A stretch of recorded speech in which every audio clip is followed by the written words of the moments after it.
You've been told to hide your pain, to be strong, to move on, to smile when you're breaking inside. They said time would heal it, but it hasn't, has it?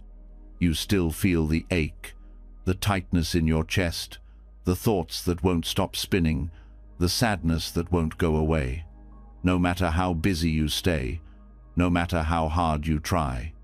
But what if the answer wasn't outside of you?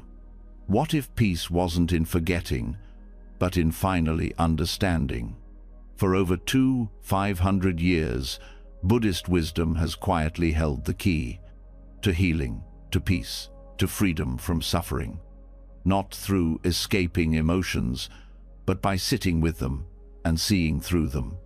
By learning how to breathe with pain, not run from it. Tonight, that wisdom is yours. As you listen, something will shift. The noise in your mind will soften. The heaviness in your heart will start to lift. Not because the pain disappears, but because you'll stop fighting it. This isn't just another bedtime audio.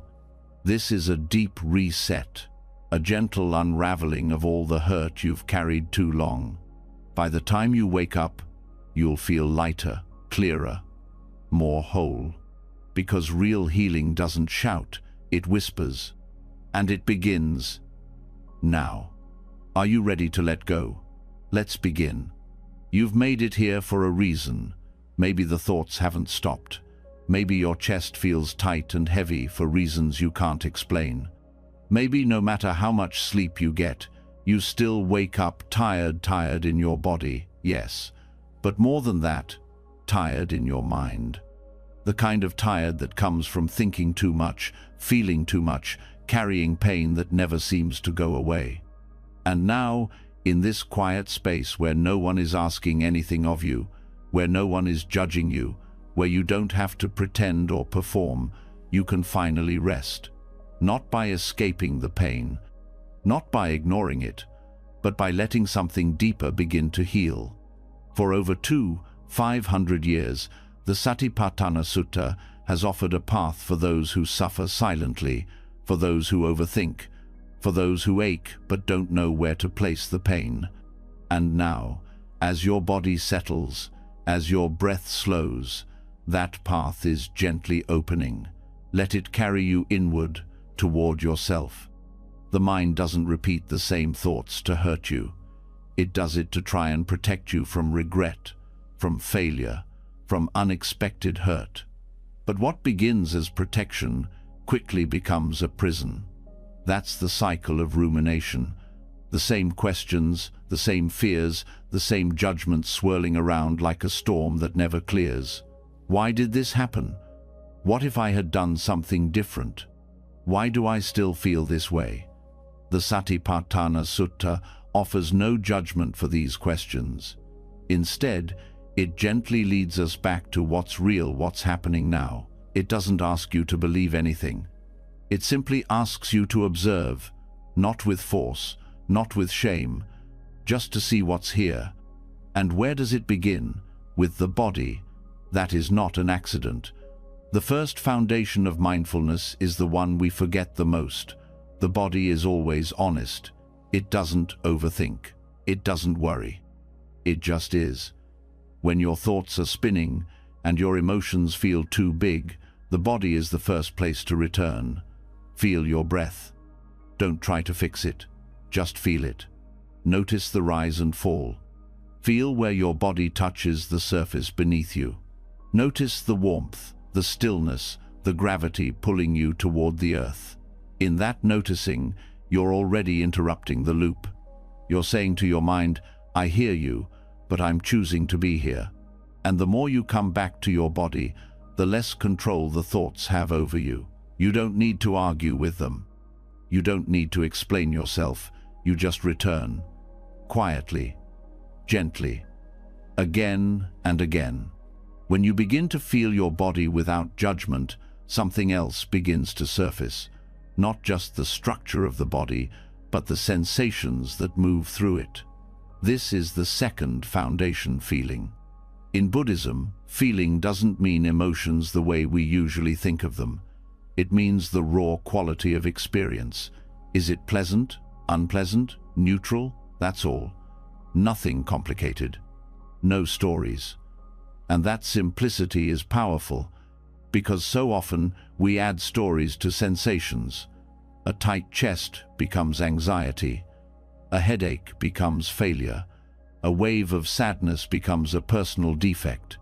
But if we just stay with the raw sensation, if we say to ourselves, "This is unpleasant," instead of "This means I'm broken," something begins to soften.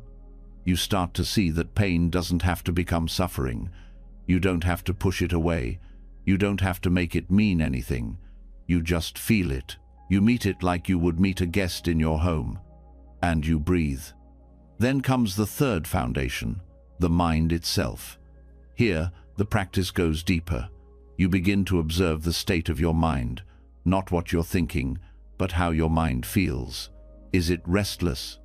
Is it dull? Is it scattered or focused? This may seem small, but it's everything. Because when you don't notice the state of your mind, you become it. If your mind is anxious, you feel like you are anxiety. But when you pause and say, "Ah, the mind is busy," you create space. And in that space, the identification loosens. You don't have to become your mental state. You can witness it, with curiosity, with care. This isn't a trick or a distraction. It's a way of remembering that mental states come and go. None of them are permanent. None of them are who you are. They're weather systems, not identity. And now, we arrive at the fourth foundation, Dhammas. These are mental patterns, teachings, structures of experience. This is where the deepest insights come. Here, you begin to see what drives your rumination. Maybe it's craving, a wanting for things to be different, a longing to go back and change something, or to fast forward and escape the uncertainty of now. Maybe it's avershuna, pushing away of discomfort, or maybe it's just confusion, feeling lost in the fog of thought. These aren't personal flaws. They're universal patterns. Everyone experiences them. And when you see them clearly, they lose their grip. The Buddha taught that by understanding these patterns not with analysis, but with presence, we can stop being pulled around by them. You notice the craving, and instead of chasing it, you feel what it does in your body. You notice the aversion, and instead of tightening, you soften. You notice the confusion, and instead of resisting, you breathe through the fog. And just like that, you're back in the body, back with feeling, back in presence. This isn't about solving your thoughts. It's about seeing them clearly and choosing to stay grounded in what's real. The most powerful part of this practice is that it doesn't ask you to escape anything. It invites you to stay, not to suffer, but to know the nature of suffering so deeply that it begins to transform. Rumination thrives in resistance. It feeds on trying to fix the past or predict the future. But mindfulness lives only in one place, the present. And when you return to this breath, this moment, you're stepping out of the loop. You don't have to stop the thoughts. You don't have to force peace. You just watch. You feel. You breathe. Again and again. And each time you do, the cycle weakens. The habits lose energy. Not because you fought them, but because you stopped feeding them. Awareness is what breaks the loop. Gentle, quiet awareness that sees clearly and reacts less. This is not a quick fix. It's a slow, deep shift, a retraining of how you meet yourself. And over time, something extraordinary happens. You begin to trust presence more than thought. You begin to choose grounding over spiraling. And that choice, repeated again and again, changes everything. You'll still have thoughts. You'll still feel things. But now, you'll meet them differently. You'll say, "I see you," and you'll breathe. And instead of being pulled in, you'll stay steady. That steadiness isn't cold. It isn't detached. It's wise. It's kind. It's a kind of strength no one can take from you, not even your own mind. That's what the Satipatthana Sutta offers, not a system of belief, but a way of seeing, a way of living, a way of coming home to what is real and letting go of what no longer serves. And as you rest now, as the teachings settle deeper into your body, you don't have to do anything more. Just let the practice work through you. Let the breath be your guide. Let your body be your anchor. Let awareness be your refuge. You're not broken. You're not behind. You're simply waking up to the truth that's always been here. And as that truth settles into your bones, the loop begins to quiet. The storm begins to clear. And beneath it all, there is space, there is breath, there is you, and that is enough. And as the breath deepens and the noise of thought becomes quieter, a new kind of space opens zone that's not just about being present, but about how you are present. You've learned how to return, how to interrupt the mental loop, how to observe without being consumed. But even as awareness grows, there's often something deeper that lingers quietly beneath the surface. It's not just pain, it's the judgment of pain. The voice that says, "It's my fault I feel this way." The thought that whispers, "I should be over this by now." The heaviness that doesn't come from what happened, but from what you've told yourself about what happened. This is where many get stuck, not in the moment, but in a long-standing, quiet war with themselves. And now, it's time to meet that layer directly. There is a practice that holds the heart like sunlight holds a cold body. It is gentle but not weak, simple but not shallow. It doesn't rush or force or try to fix. It simply includes. It includes the parts you like and the ones you've pushed away. It's called metta-loving kindness. And when turned inward, it becomes one of the most powerful tools for dissolving shame, softening harshness, and making space for forgiveness, not just as a thought, but as a felt truth. Self-forgiveness isn't a mental exercise. It doesn't come from convincing yourself you're worthy. It doesn't come from ignoring mistakes or pretending you never struggled. It starts with contact. Direct contact with the part of you that hurts. Not because you're weak, but because you're still holding on to stories of failure, blame, and regret. Stories you've carried for years. Stories that once tried to protect you, but now keep you from healing.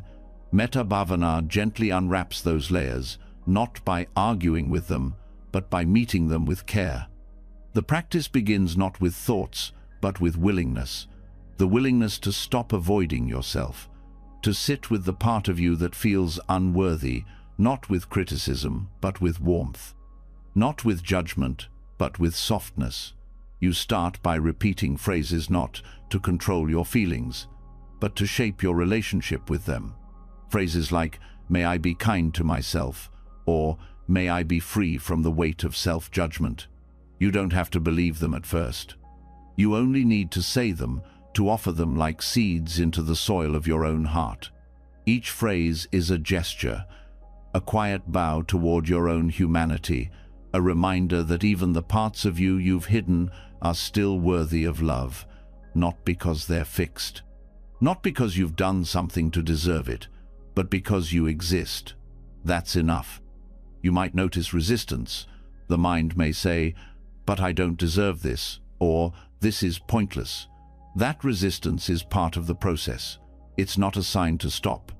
It's a sign you're getting close to something real. You meet the resistance, too, with loving kindness. You don't push it away. You say, "May even this part of me feel understood." What begins to change isn't just how you feel, it's how you hold what you feel. Instead of carrying pain like a burden, you hold it like a small, trembling child. Not to indulge it, not to wallow, but to care for it so it doesn't have to scream to be seen. Most self-judgment is a cry for attention, for acknowledgement, for safety. When you respond with kindness, the cry softens. The need to keep proving, defending, punishing begins to dissolve. And forgiveness unfolds not as a moment, but as a series of quiet choices. The choice to say yes to your own worth, The choice to stop measuring yourself against an invisible standard. The choice to accept that being human is messy and still sacred. Loving kindness directed inward also begins to shift your nervous system. It slows down the internal fight-flight response that gets triggered every time you remember a mistake or feel ashamed. It tells your body, you're not in danger anymore. And the body listens. Shoulders drop, breathing deepens, muscles unclench. Not because everything is fixed, but because you've made contact with something deeper than the wound, your own inner refuge. In practicing metta for self-forgiveness, you learn to be a home for yourself. You stop waiting for someone else to tell you you're enough. You stop outsourcing your worth to other people's approval. You start recognizing your own capacity to offer what you've always needed: acceptance. Not the kind that says everything is fine, but the kind that says you're still lovable, even in this. You also begin to see how much energy has been spent in self-attack, how often your inner voice criticizes rather than supports. You see how that voice was shaped not by truth, but by fear, by old conditioning, by misunderstanding. And once you see it clearly, you no longer have to believe it. You can respond instead with care. That response rewires the brain. It builds new pathway zones that choose compassion over punishment, understanding over blame. The practice isn't passive. It's a deep, intentional retraining of how you relate to yourself, and it shows up in unexpected places.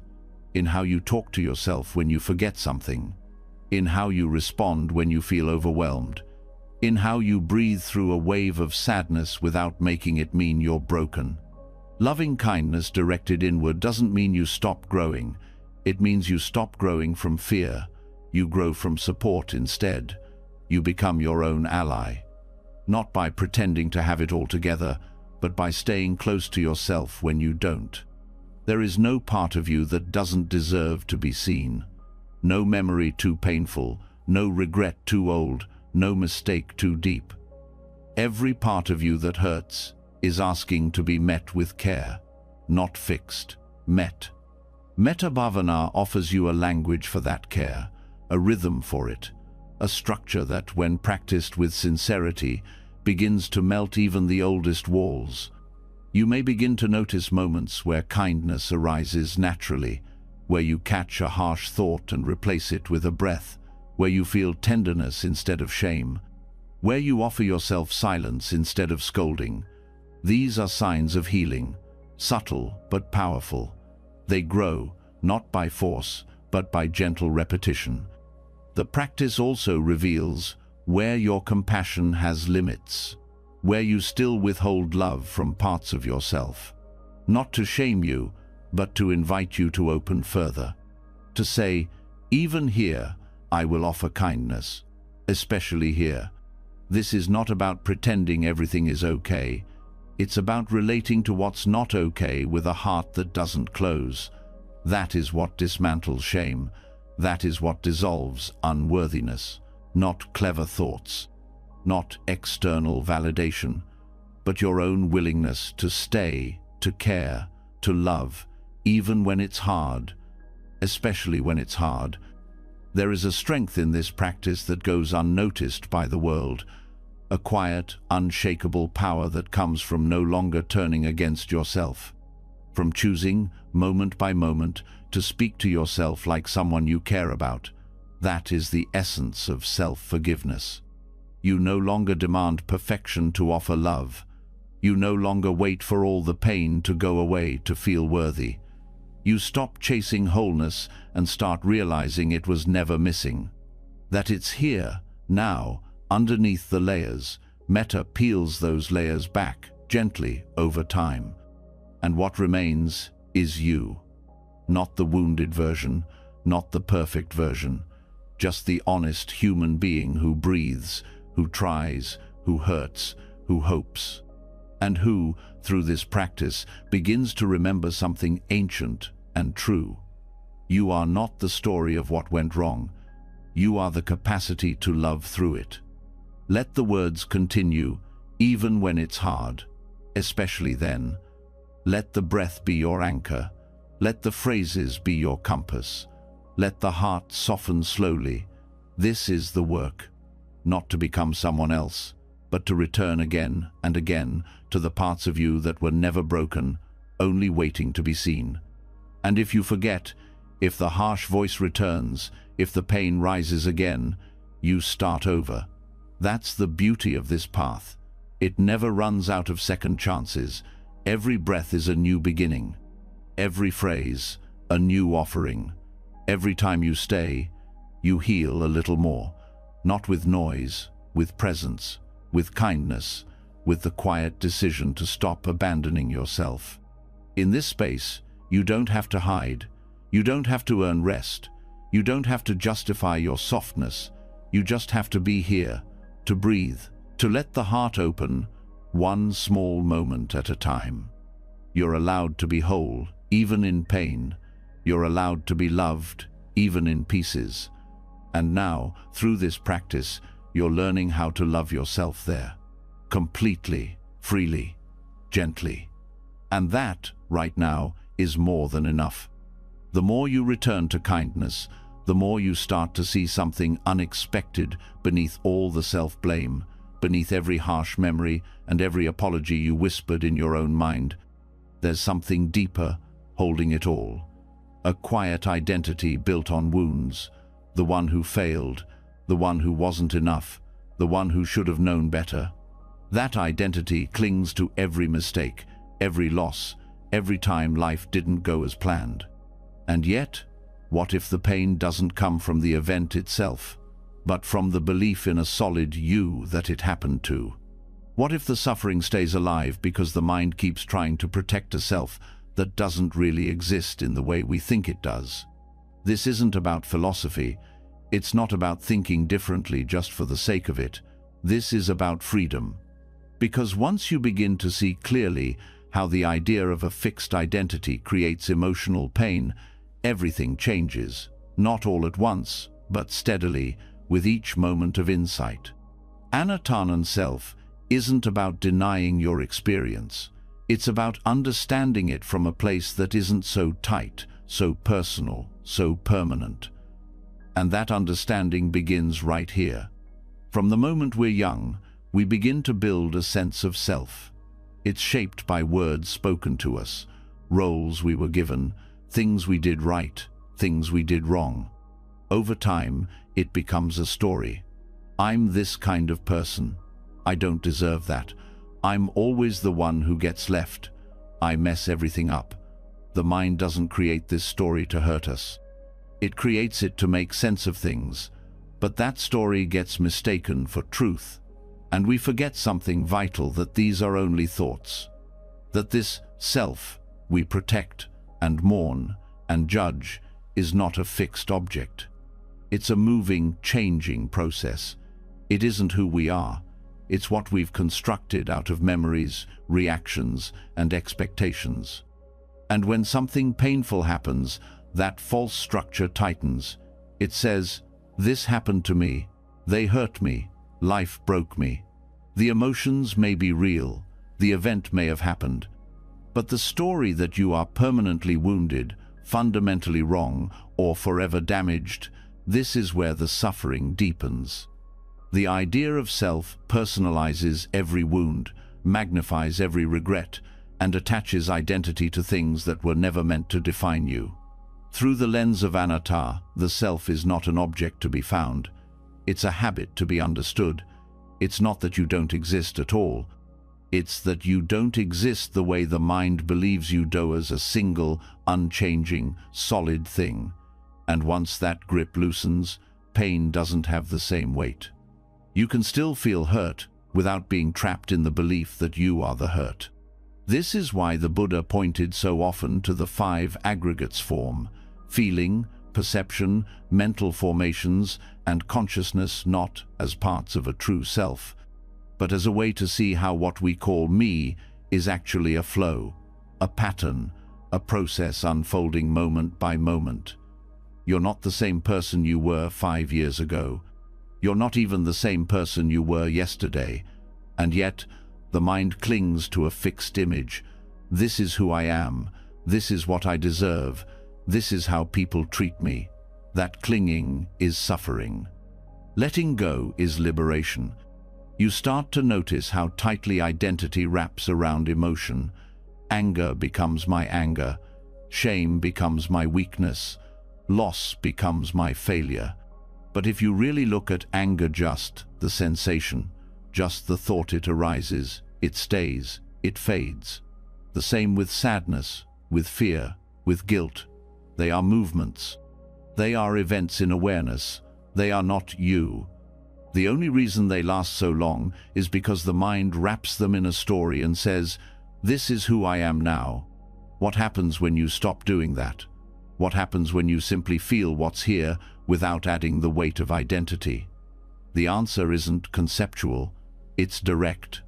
The pain becomes lighter. There is space around it. There is movement again. The stuckness softens.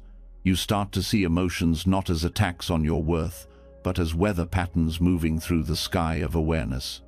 And you are not the weather, you are the sky. This isn't disconnection, it's deeper intimacy. You don't stop feeling. You feel more honestly, more clearly, because now there's no need to protect a fragile ego. You don't need to spin stories to maintain a version of yourself. You can meet what's true with gentleness. You can say, "Ah, this is sadness," instead of, "Why am I always this broken person?" And that changes everything. In the beginning, the mind will resist. It will say, "But of course I'm me. Of course I'm the one who was hurt." That voice isn't wrong. It's just used to living in a world of stories. It's used to organizing everything around a center. But if you pay close attention, you won't find that center. You'll find sensations, thoughts, moods, sensations again. They come and go. They don't point to a solid self. They point to change, to flow. And that flow is safe. You don't need to freeze anything into identity to feel real. You are already real. You are awareness itself. Even thoughts like, "I'm not good enough," or "I'll never heal," when you slow down, you'll see these are just sounds in the mind. They come with a sensation, a memory perhaps, but they aren't truths. They are movements. And when you see them as movements, you don't have to argue with them or believe them. You can let them pass like leaves on a stream. No clinging, no fighting, just presence. This loosening doesn't mean you don't care. It means you care without turning pain into a lifelong sentence. You care without turning experience into identity. You can hold sorrow without becoming sorrow. You can feel rejection without becoming the rejected one. You can grieve without becoming someone who is only grief. There's a strange kind of peace that comes with this. A quiet, steady strength. Not because you've risen above pain, but because you've stopped being consumed by the idea that pain defines who you are. There's no need to keep replaying old scenes, because there's no solid self to protect anymore. You're just here, breathing, watching, letting things rise and fall. And the falling becomes easier, because you're not holding on so tightly. You don't have to carry the weight of who you think you're supposed to be. You don't have to prove anything. You don't have to be anyone special. You're allowed to just be. And that's where real healing begins. There is freedom in seeing that nothing about you is fixed. Not your past, not your mistakes, not even the pain you thought would never leave. Everything is changing. And when you stop resisting that change, you begin to flow with it. You begin to trust life again. Not because it always gives you what you want, but because you are no longer trapped in defending a self that doesn't need defending. You'll still feel, you'll still respond, but you'll know that these responses don't need to become identity. They don't need to define your value. They don't need to become your story. You'll see clearly that every experience is just Thetan experience. And you, the one who observes, remains open, fluid, untouched. This is not about detachment. It's about intimacy without fear. about seeing life clearly without getting caught, about letting your heart break open without believing that makes you less. You are not your roles. You are not your trauma. You are not even your healing. You are what's left when all of that falls away: presence, awareness, openness.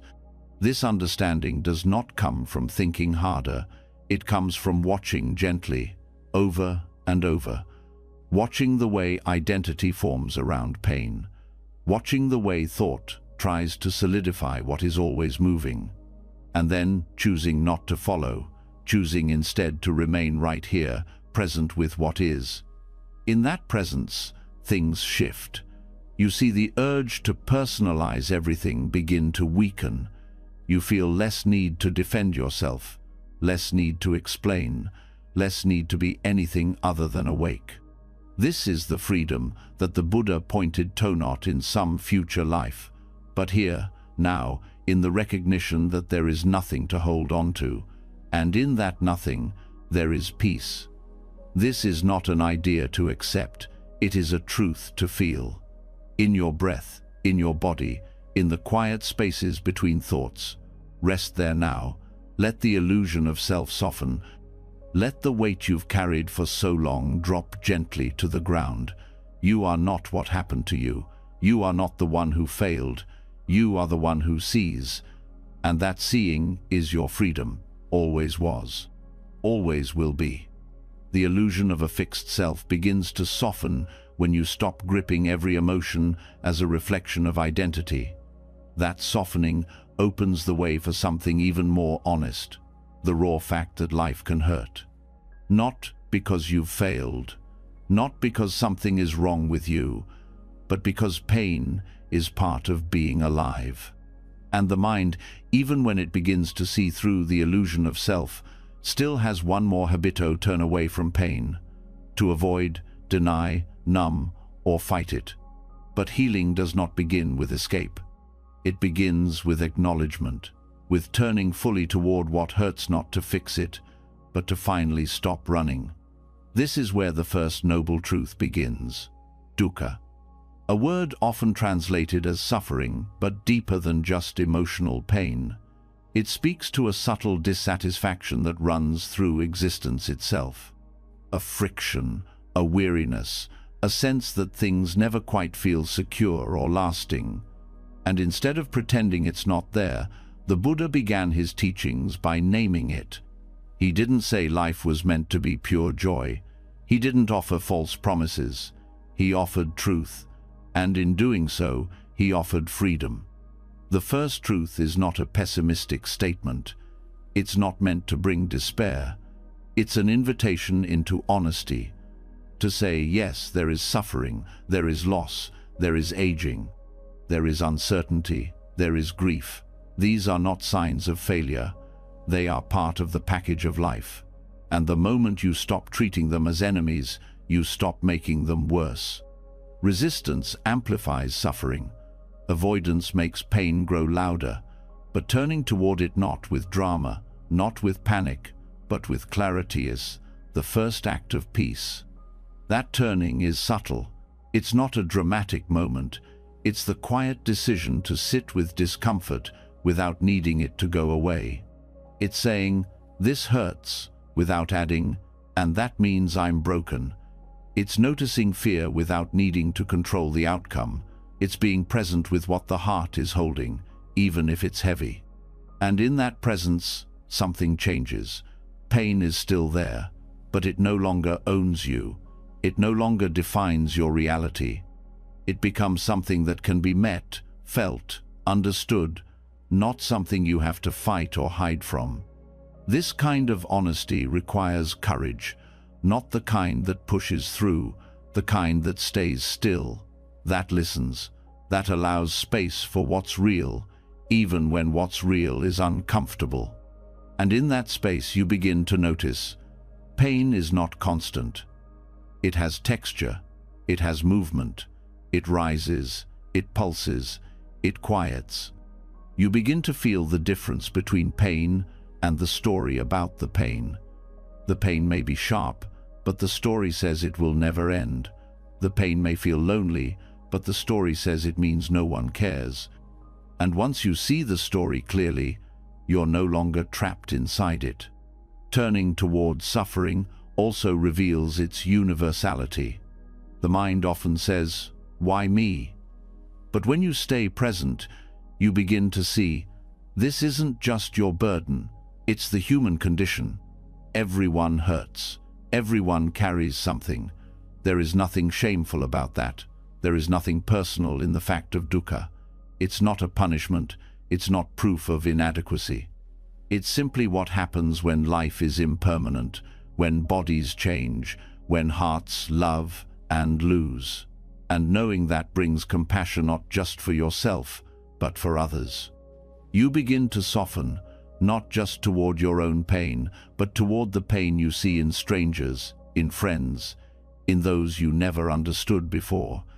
The First Noble Truth also shows you how much time is lost in avoiding what can't be avoided. How much energy is spent trying to control things that are naturally out of your hands. When you stop fighting the truth of suffering, you free up that energy. It's no longer used to hold the armor in place. It becomes available for healing, for presence, for understanding. You no longer have to live in fear of what might hurt. You've already met it, and it hasn't destroyed you. This is why acknowledgement is so powerful. It's not passive, it's active. It's saying, yes, this is here. That yes creates room. It creates air where there was suffocation. It allows the nervous system to settle, to say, I don't have to keep running, I can be with this. And that being with isn't about tolerance, it's about relationship. You begin to relate to your pain in a new way, less like a threat, more like a message, less like an enemy, more like a visitor. That visitor may bring grief, or fear, or disappointment, but when you meet it with mindfulness, you're not overwhelmed. You feel it, but you're not drowning. You sense that what hurts is also what connects you to life. That suffering, when faced directly, becomes a doorway, not a wall. A doorway into depth, into empathy, into freedom from pretending. You no longer have to perform wellness. You can live with honesty. This doesn't mean pain becomes pleasant. It doesn't mean suffering disappears overnight. It means you stop layering extra tension on top of what's already difficult. You stop saying, this shouldn't be happening. You say instead, this is part of it. And from there, you move with more clarity, more care. You take steps not out of panic, but out of understanding. And those steps create less harm. They create more peace. Because they begin from a place of truth, not illusion. You begin to see that the effort to escape suffering often creates more suffering. Numbing leads to disconnection. Denial leads to confusion. But clarity, even when painful, leads to wisdom. The Buddha never said suffering was the end of the story. But he made sure it was the beginning. Because without that beginning, without facing what is, you can't know what healing really means. So you start here, with what is, with the ache in your chest, the thought that won't leave, the silence that feels sharp. You don't rush past it. You stay, you breathe. You acknowledge it fully, and in doing so, you stop being a victim of pain. You become a participant in your own awakening. This is the heart of the path, not pushing feelings away, not pretending to be above it all, but turning toward what's real, with eyes wide open, with tenderness, with resolve. Because only when you stop turning away can you truly begin to heal. The First Noble Truth doesn't demand that you like suffering. It asks only that you see it, that you stop covering it with distractions and defense mechanisms, that you let it be known. Because what is fully known loses its grip. It no longer hides in the corners of your mind, shaping your behavior without your consent. It becomes seen, and in being seen, it becomes workable. You don't have to carry it alone. You don't have to fix it in one breath. You only have to be with it long enough to know it. And in that knowing, you remember, Suffering isn't the opposite of peace. Denial is. Peace is what rises when resistance ends, when the heart stays open, even to what it doesn't want. You might notice that the more you allow yourself to feel what hurts, the less sharp it becomes, not because it's gone, but because it's held with care, because there's space around it, because it's no longer hidden in shame. The more you turn toward it, the more you realize you can survive it. You already are. And that quiet survival is not weakness. It's a kind of strength the world rarely celebrates, but the path honors it deeply. There is wisdom in your body. It knows how to feel without collapsing. There is wisdom in your awareness. It knows how to stay without clinging. Trust that. Let that trust grow with each breath. Let the truth of dukkha be not a weight, but a guide. It shows you where to soften, where to let go, where to begin again. This is how peace is made, not in the absence of pain, but in the willingness to stop fighting it, in the willingness to sit with it, breathe with it, walk with it, until it teaches you what it came to teach. And it always comes with a lesson not in words, but in presence, in depth, in the slow, steady transformation that begins the moment you stop pretending everything is okay and start living in the full truth of what is. Let that truth hold you now. Let it be a place of refuge, not fear. You don't need to hide from what hurts. You only need to meet it with eyes that no longer look away. That's where healing begins, and it's already begun. When the struggle to deny pain ends, what rises in its place is not emptiness. It's something quieter, something more grounded. A steadiness that doesn't depend on life being easy or feelings being pleasant. After turning towards suffering, not resisting, not running, what's left is the space to stand inside experience without being broken by it. But this space isn't numbness, it's not disconnect. It's a quality far more profound, something the Buddha called upekkha, equanimity. And it holds the potential to shift how we meet every emotion, not by pushing it down, but by holding it in a way that transforms reaction into understanding. Equanimity is often misunderstood. It's not coldness. It's not detachment from life. It's not pretending not to feel.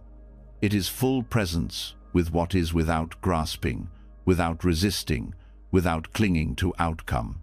It's standing in the middle of joy and sorrow, praise and blame, gain and loss, and not being torn apart by either side.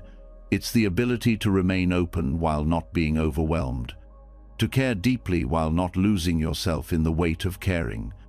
This balance is not natural for most. The heart tends to swing. When pleasure comes, the mind clings. When pain arrives, it contracts. This tug-of-war leads to constant agitation. But equanimity is the quiet strength that knows how to let things be, not out of weakness, but out of wisdom. It sees clearly that everything, every feeling, every thought, every moment is moving. And because it's moving, you don't need to grip it. You can feel fully without falling in. To develop equanimity, you begin where you are. You observe how the mind reacts. You watch how it wants to chase comfort and avoid discomfort. You don't judge that. You simply notice it.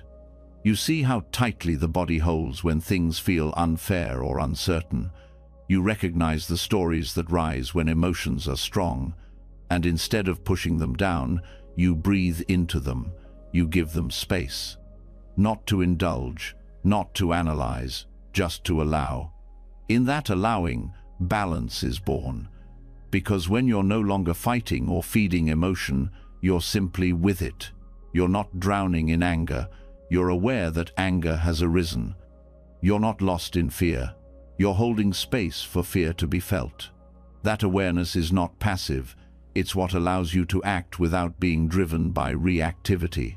Equanimity gives you choice, not by controlling your emotions, but by not being controlled by them. It also teaches you that everything passes. This is not just a comforting phrase. It's a deep truth, that equanimity makes real.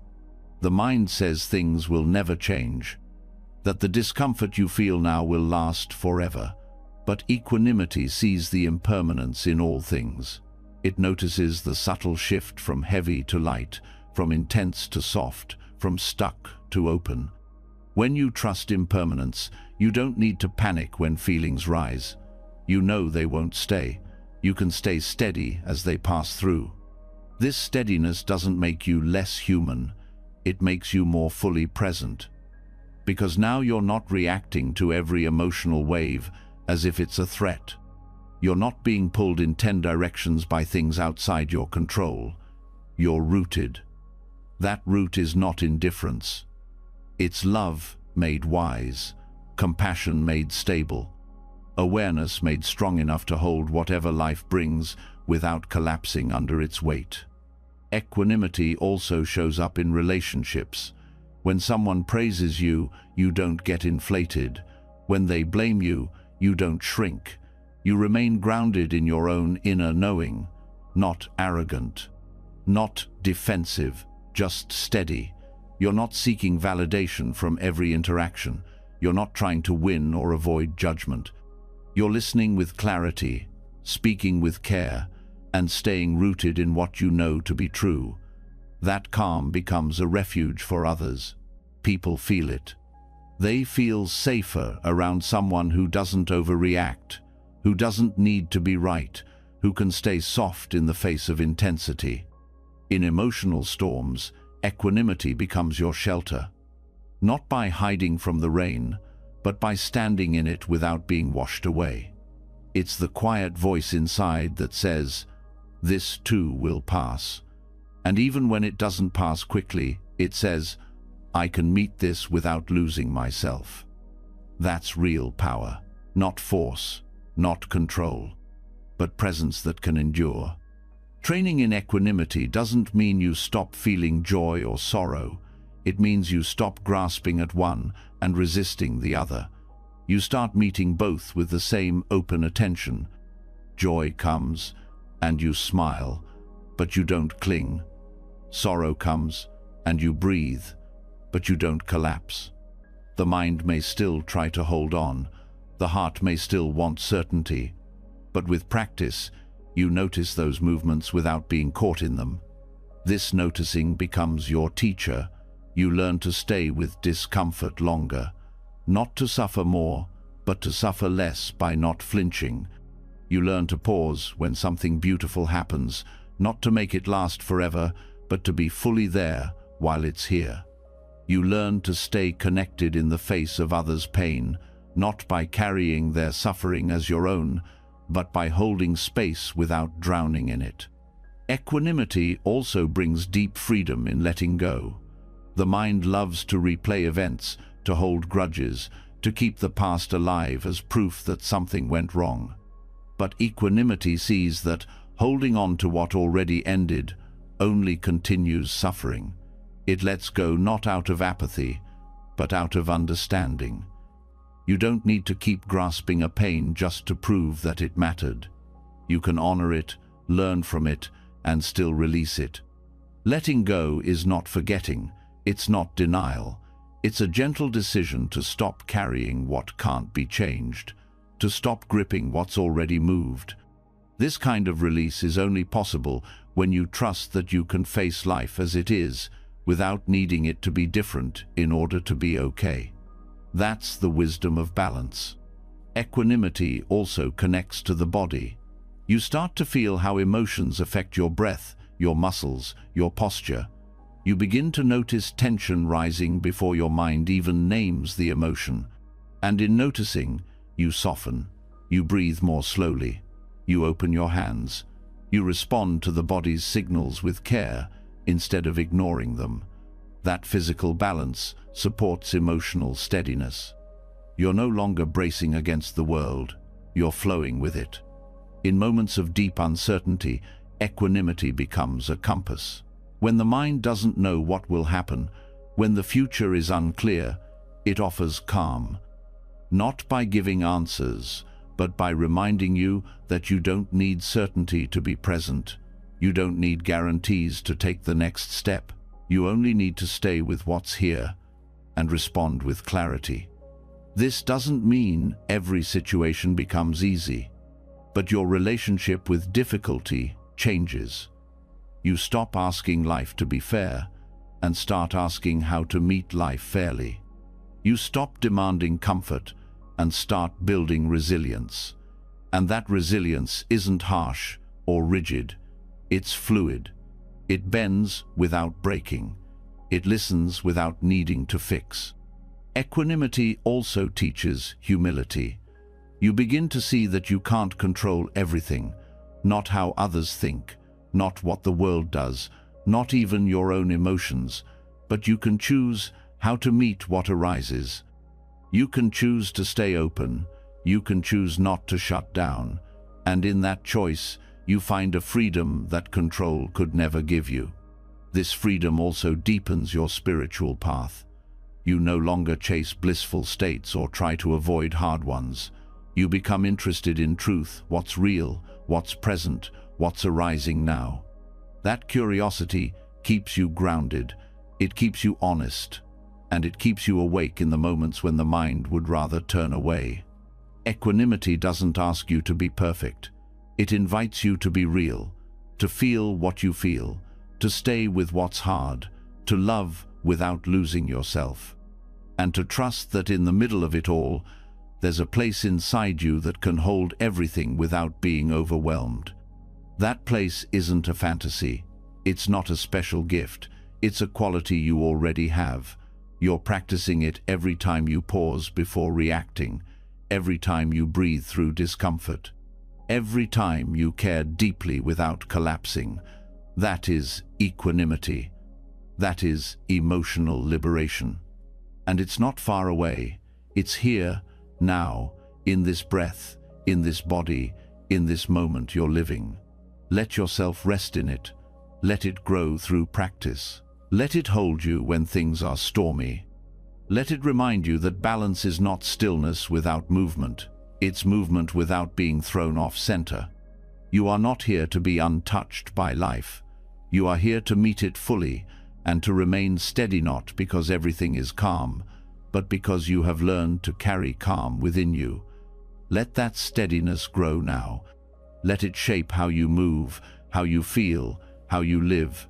This is equanimity, not indifference, deep presence, real strength, inner peace that holds everything and clings to nothing. The more you learn to remain balanced in the storm, the more you begin to notice how often the weight you carry isn't just the experience itself, it's the meaning you've attached to it.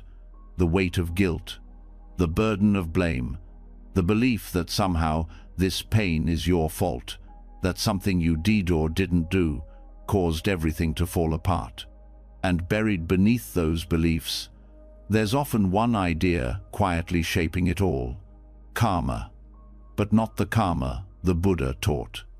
A distorted version. A version turned into fear, into shame, into emotional debt. Now is the time to see that clearly, because if you misunderstand karma, you may live your entire life trapped in stories that aren't even true. Stories that tell you suffering is punishment. That pain means failure, that your mistakes are being repaid by life itself. But that's not what karma is. And until you understand it deeply, it will keep feeding self-blame and locking you into a cycle of emotional heaviness. Karma, as the Buddha taught, is not a cosmic justice system. It's not a scoreboard. It's not personal revenge from the universe. It's simply the law of cause and effect. What you do, think, or say plants a seed. That seed, when the conditions are right, brings a result. It's not a judgment. It's not a moral sentence. It's just how things move. Just as fire burns and water flows, actions lead to outcomes. But those outcomes are not punishments. They're natural results. That difference changes everything. When you believe karma is punishment, you live with fear. You look at your pain and think, this is because I deserve it. You take every setback as a sign of your failure.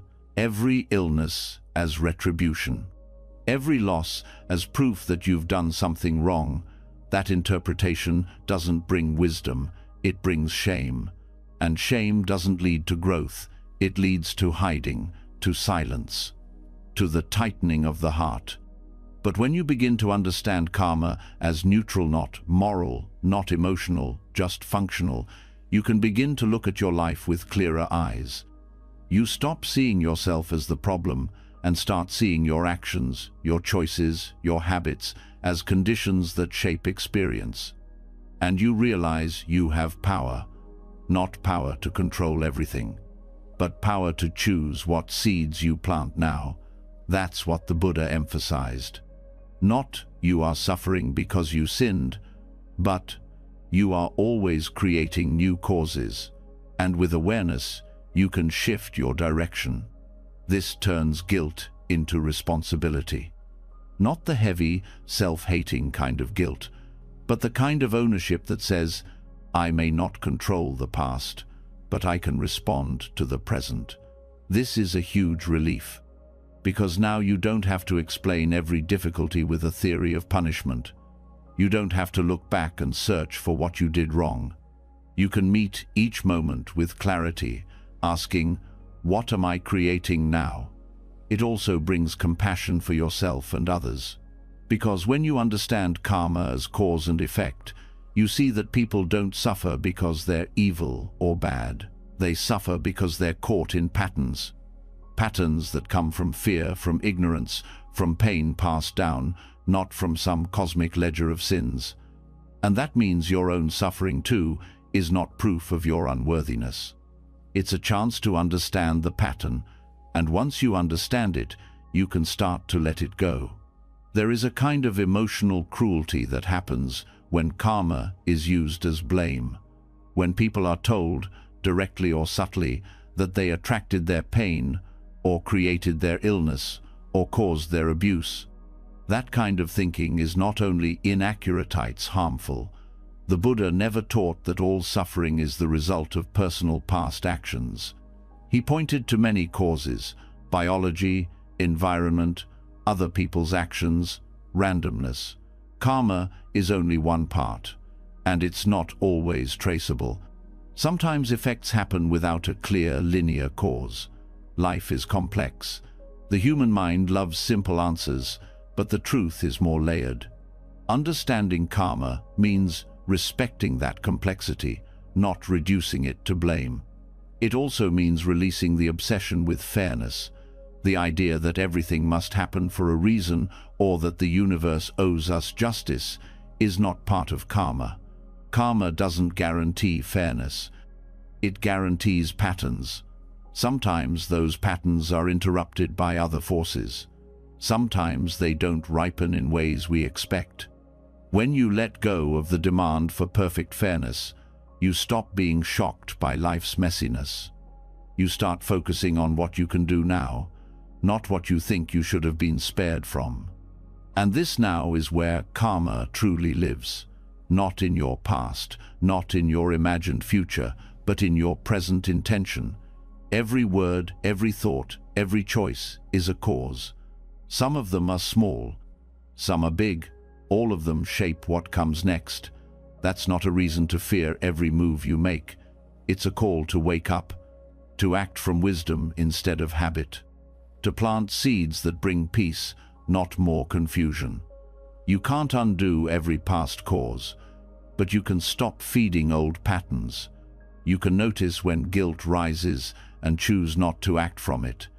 You can notice when fear shapes your decisions and come back to clarity. You can offer kindness even when you're hurting.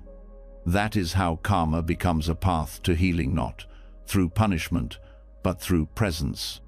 You may still feel regret. That's human. But with right understanding, regret becomes tender. It becomes a reminder of growth.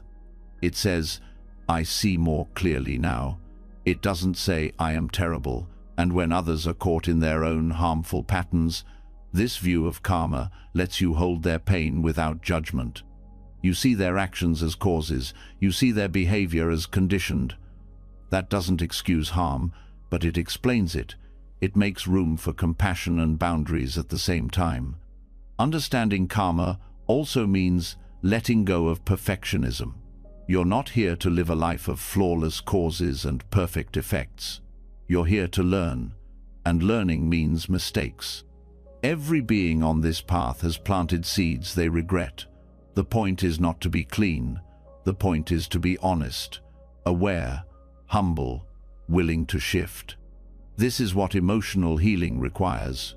If you think pain is punishment, you'll avoid it. You'll shame yourself into silence. But if you see it as a messenger, a result of causes you can study, respond to, and outgrow, you'll begin to transform. Not instantly, not completely, but steadily, with every moment of mindfulness, with every small choice toward kindness. There's a deep relief in knowing that life isn't out to get you, that you are not being punished, that the universe is not holding a grudge. There's relief in knowing you are not the sum total of your worst decisions. You are not stuck. Every new intention is a new cause. Every new cause is a movement forward. This perspective allows you to look back on your life without collapsing into shame. You can see where things hurt and understand the patterns without needing to take it all personally. You begin to say, "This happened and it shaped me, but I'm not locked in it." That shift is quiet. It doesn't come with fireworks, but it is the start of freedom. You may still grieve. You may still wish things were different. But now that grief isn't poisoned with blame, it becomes clean. It becomes a form of love for your own humanity. And in that love, karma becomes your teacher, not your judge. This is the heart of it. Karma doesn't explain everything. It doesn't control everything. But it gives you something real to work with, not by looking for cosmic justice, but by living with clarity now, by planting seeds that reflect the peace you want to feel, by releasing the tight fist of guilt and allowing your life to unfold with care. Let that care begin now. Let it shape how you speak to yourself. Let it shape how you meet the past. Let it open the door to action, not from fear of consequence, but from the wish to end harm, inside and out. This is what karma really offers, not a reason to suffer, but a reason to pay attention. Not an excuse to punish, but an invitation to grow. When that's clear, the burden of guilt lightens. The need to find fault softens, and in its place, a new question rises: what am I cultivating right now? That question is freedom. That question is the start of everything. When you stop believing that life is punishing you and begin to understand your choices, conditions, and patterns as part of a natural unfolding, something unexpected opens up. You no longer hold on to your guilt like a sentence. You don't shrink under shame, and you don't chase meaning in every painful moment. But even with that clarity, strong emotions still come. Grief, anger, fear, confusion, they still show up, often uninvited, and still have the power to overwhelm. The question becomes, how do you meet these waves without being pulled under? How do you face them without turning them into a solid identity? For this, the Buddha offered something precise, practical, and often overlooked: the 5 aggregates. Not as abstract philosophy, but as a direct map for understanding the structure of experience and softening the hold that suffering can have over the heart. The 5 aggregates are not ideas to memorize, but tools to use. They describe the basic components of what we call the self: form, feeling, perception, mental formations, and consciousness. These are the building blocks of all experience. Everything you call me is made of these 5. And when you begin to observe them, not as fixed parts of identity, but as processes, as events, you start to see through the illusion of solidity that gives emotional pain its grip. Start with form. This is the body, physical sensation, breath, contact with the world through the senses. When you feel grief, or fear, or rage, it shows up in form first. A tightening in the chest, a heaviness in the limbs, a racing pulse. The mind says, I am afraid, but the body says, there is tightness here. That shift from identity to observation is the first movement toward freedom. You're not the fear, you are noticing the body's response. And in that noticing, the fear begins to loosen, not because it goes away, but because it's not feeding on the belief that it is you. Feeling comes next. In the teachings, this doesn't mean emotion in the way we use the word today. It means the raw flavor of experience, pleasant, unpleasant, or neutral. When anger arises, it feels unpleasant. When sadness comes, it's often mixed. There's ache, but also release. When a memory appears, it carries a flavor, a texture, a tone. Seeing that feeling is part of the process helps you avoid becoming entangled. You can say, this is unpleasant, instead of, this is unbearable, or worse, this means I'm broken. The feeling is a signal, not a definition. And when you meet it with awareness instead of resistance, it begins to shift. Then there is perception. This is how the mind labels what is happening. A sound is labeled harsh. A look from someone is interpreted as disapproval. A sensation is named panic. Perception organizes experience into meaning, but perception is not neutral. It's shaped by memory, by bias, by mood, by history. When you're grieving, the sound of silence is interpreted as abandonment. When you're angry, a small gesture can seem like an attack. Understanding perception helps you question what you assume to be true. You begin to see that much of what you react to is not what's really happening, it's your filtered version of it. That realization breaks the spell. It lets you respond from the present, not from past wounds. Mental formations are the next aggregate. These include thoughts, emotions, habits of mind. They're the stories you tell yourself, the emotional reactions that arise without effort, the inner commentary that plays in the background. When you're hurting, this is where most of the suffering builds. A single painful thought can spin into a storm when it's wrapped in beliefs, judgments, and old narratives. But again, the moment you notice that these are formations, not facts, you begin to loosen their hold. This is a thought arising, you say. This is a story I've repeated many times. That recognition doesn't require you to stop the thought. It simply asks you to stop being fooled by it. You stop fusing with every mental movement. You start watching instead of reacting. And slowly, those formations lose their fuel. Finally, there is consciousness. This is the knowing, the awareness that experiences each moment. It is not something you create. It is what's already there, the open space in which everything else arises. Consciousness doesn't choose what appears. It simply knows. You begin to realize that you are not the content of experience. You are the space that holds it. The storm of anger, the wave of fear, the ache of sadness, all of it comes and goes within this open field of awareness.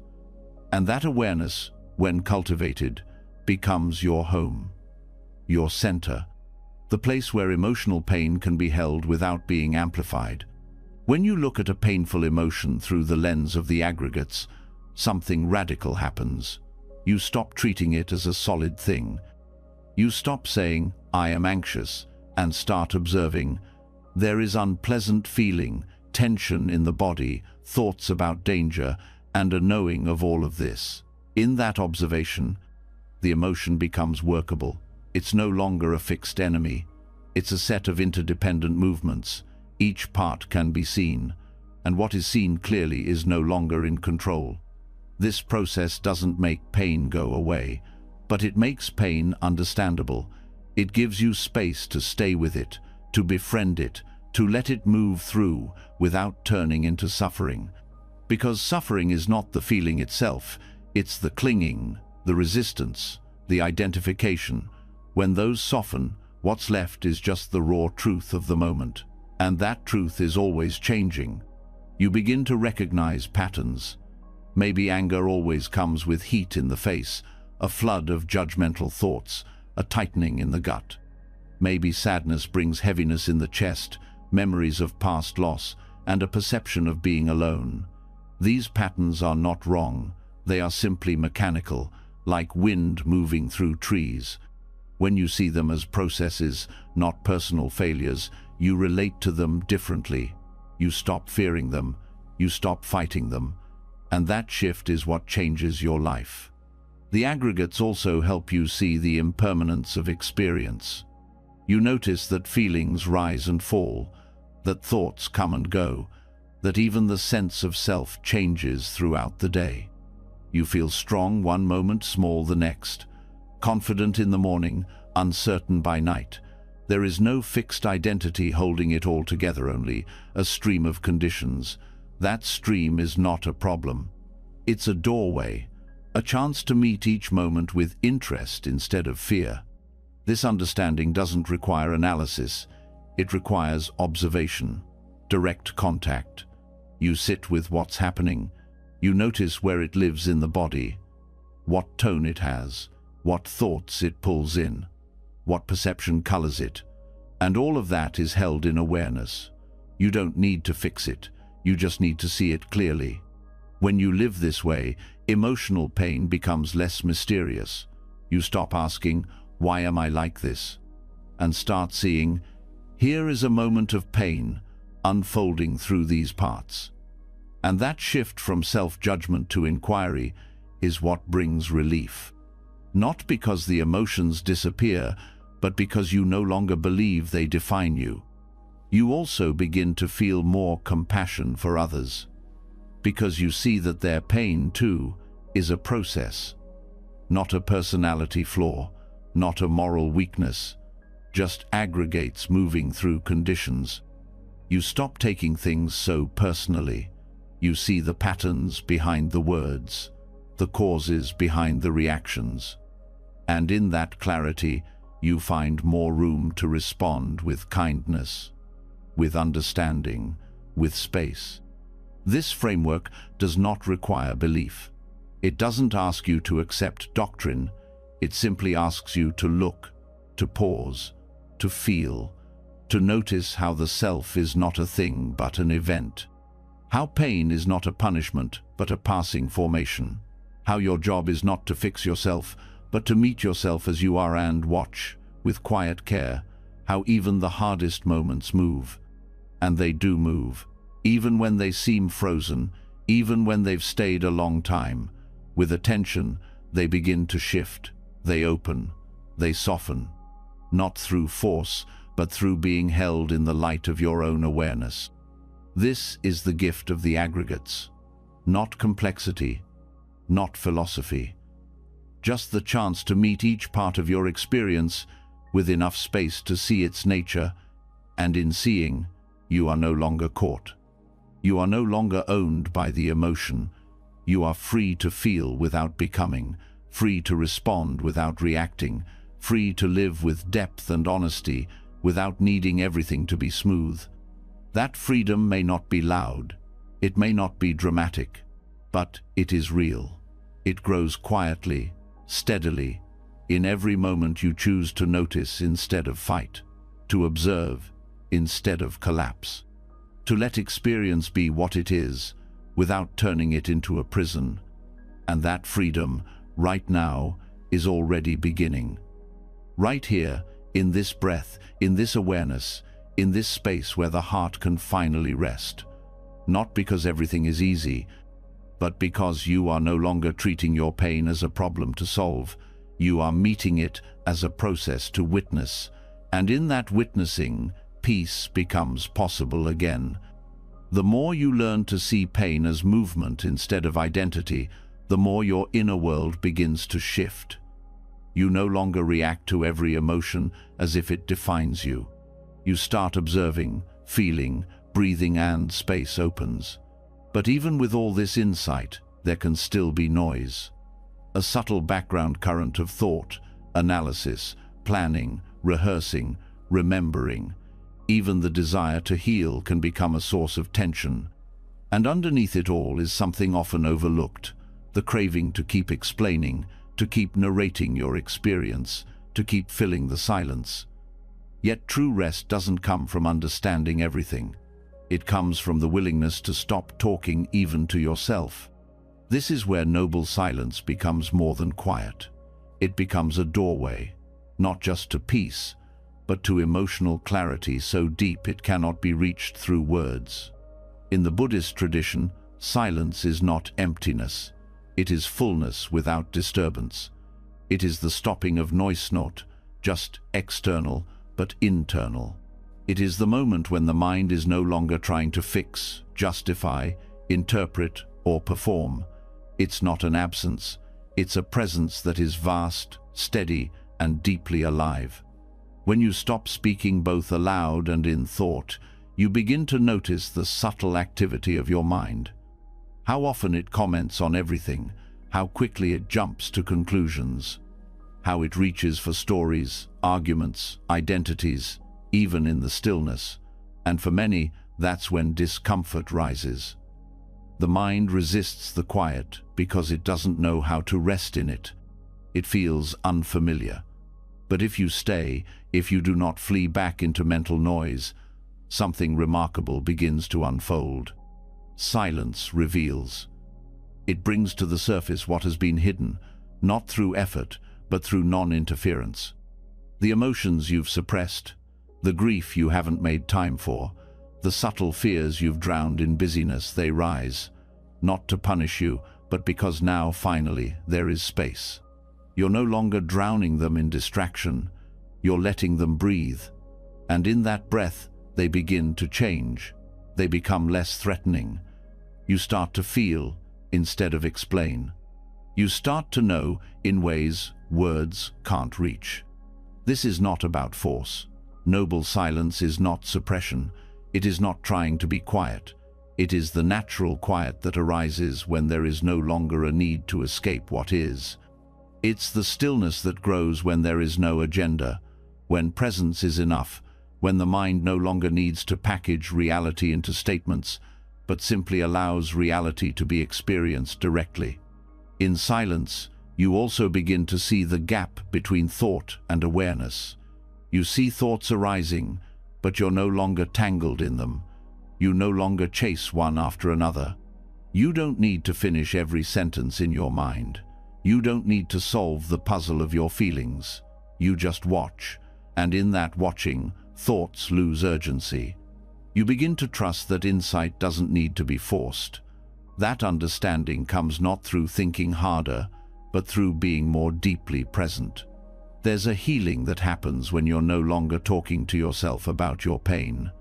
When you're not analyzing it or defending it or rehearsing the past, you're just being with it. That being with is what transforms, not immediately, not dramatically, but steadily, like water smoothing stone.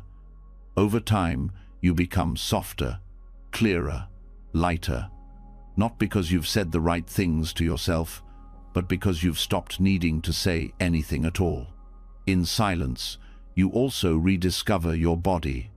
You begin to feel the rhythms of breath, the grounding of posture, the subtle tension in the jaw or belly. You return to the place where words have no entry, point the immediacy of sensation, and that return brings rest, not just physical but emotional. Because when the mind is quiet, the nervous system begins to settle, the inner alarms stop ringing. You realize that most of your exhaustion isn't from doing too much, it's from thinking too much. Even spiritual effort can become noise. Striving to be mindful, trying to let go, attempting to be better, these are all subtle forms of resistance. Silence cuts through that, not by achieving anything, but by offering nothing, and in that nothing, the heart breathes again. In monastic life, noble silence is not just a rule, it's a refuge. It's where monks and nuns learn to listen deeply, not to others, but to themselves, to the patterns of the mind, to the truths that only arise in stillness. You don't need to live in a monastery to experience this. You only need to give yourself moments where you stop explaining, even in your head. Moments where you don't comment on your experience, you just experience. And that practice, though simple, is one of the most powerful forms of emotional release. Silence also teaches humility. Without the ability to speak or justify or prove, you're left with just what is. No story, no defense, just life as it unfolds. And in that simplicity, you see more clearly. You see that so much of what you've clung to has been propped up by words. The identity, the opinions, the wounds, all of it, narrated into being. When the narration stops, the weight begins to fall away. This does not mean you become passive. Silence does not take away your voice, it shows you when it's needed and when it isn't. You begin to speak less, but with more intention. You don't react to every thought or feeling. You listen. You wait.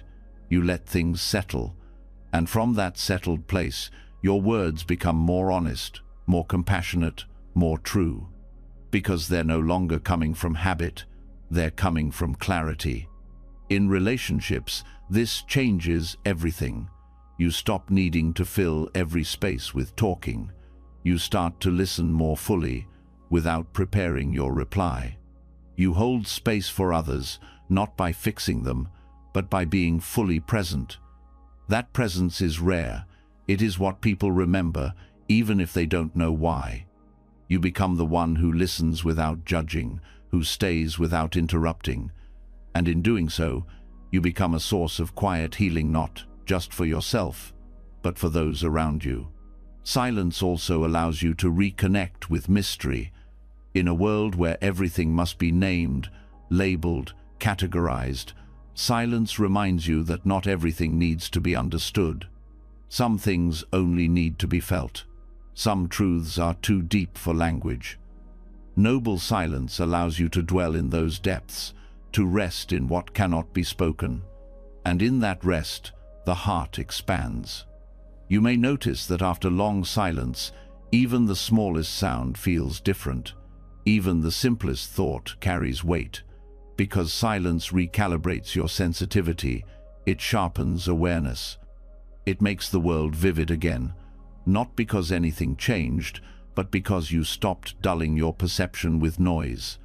This kind of silence is not always comfortable. At first, it can feel exposed.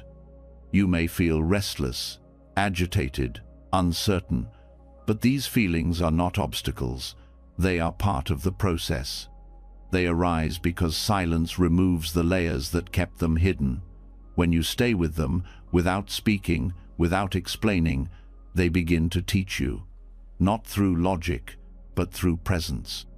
You feel their texture, you feel their movement. You begin to understand not with the mind, but with the whole of your being. And in time, you stop fearing silence. You begin to crave it, not as an escape, but as a return to what is essential, to what is honest, to what is real. Let yourself settle now. Let the internal narration soften. There is nothing to explain, nothing to fix, just this breath, just this presence. Let it be enough. In noble silence, healing is not something you do. It is something you allow. It rises not through effort, but through surrender. Through not needing to be anyone, not needing to prove anything, not needing to understand everything, just being here, just being. Let this silence be your teacher. Let it show you what you've been running from.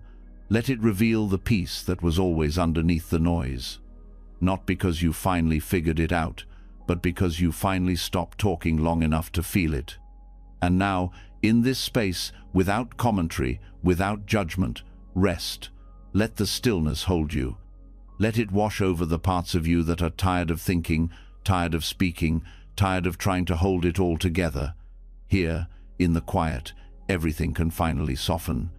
And what remains is not emptiness. It is the fullness of being. Silent, whole, awake. In silence, when the inner noise quiets, what rises is often not peace, but questions. Subtle, sharp, and deeply personal. not loud doubts about the world, but quiet ones about yourself. You begin to wonder whether you're doing any of this right, whether you're even capable of healing, whether what you're practicing is working at all. And that moment, the moment when uncertainty appears, can either become a doorway to deeper understanding or a trap that keeps you stuck. What makes the difference is how you meet it. Doubt is not the enemy. It only becomes destructive when it's confused with something it is not. In the Buddhist path, there is a vital distinction between skillful doubt and the kind of self-doubt that paralyzes. Skillful doubt is a sign of intelligence. It's the questioning that keeps you honest. It pushes you to look more closely, to test, to examine, to not settle for blind belief. It doesn't destroy trust, it refines it. It doesn't close the path, it clears it of debris. But self-doubt, the kind shaped by insecurity and fear, doesn't seek understanding. It seeks certainty. It doesn't ask questions to learn. It asks questions to confirm the belief that you're not enough. To see the difference, you have to slow down and feel the energy behind the thought. When a question arises, does it open space or shrink it? Does it bring curiosity or anxiety? Does it make you want to explore or make you want to give up? The same words, "What if this isn't working?" can either be the start of a deeper investigation or a disguised form of giving up on yourself. It all depends on the tone, the intention, the awareness behind it. Skillful doubt moves with care. It doesn't jump to conclusions. It doesn't demand answers right away. It allows not knowing to be part of the path. It says, "I don't understand this yet," and that's okay. It holds space for complexity. It looks inward without tearing yourself down. It notices confusion and says, "Let's sit with this." That kind of doubt strengthens practice. It prevents complacency. It leads to direct experience, because it refuses to accept second-hand truth. It wants to know for itself. Destructive doubt, on the other hand, pretends to be insight but acts like sabotage. It whispers, "Why bother?" It feeds the narrative that you're not capable, not ready, not worthy. It doesn't investigate. It loops. It circles around the same fear, not to understand it, but to reinforce it. It wears the disguise of humility but is rooted in shame. And the longer it goes unrecognized, the more power it gains, not because it's true, but because it's familiar. The way to work with doubt is not to get rid of it, but to examine it, not with aggression, but with clarity. Ask where it's coming from. Ask what it's protecting. Ask what it fears would happen if you moved forward anyway. You'll often find that destructive doubt is guarding old pain. It's trying to prevent failure or rejection or disappointment.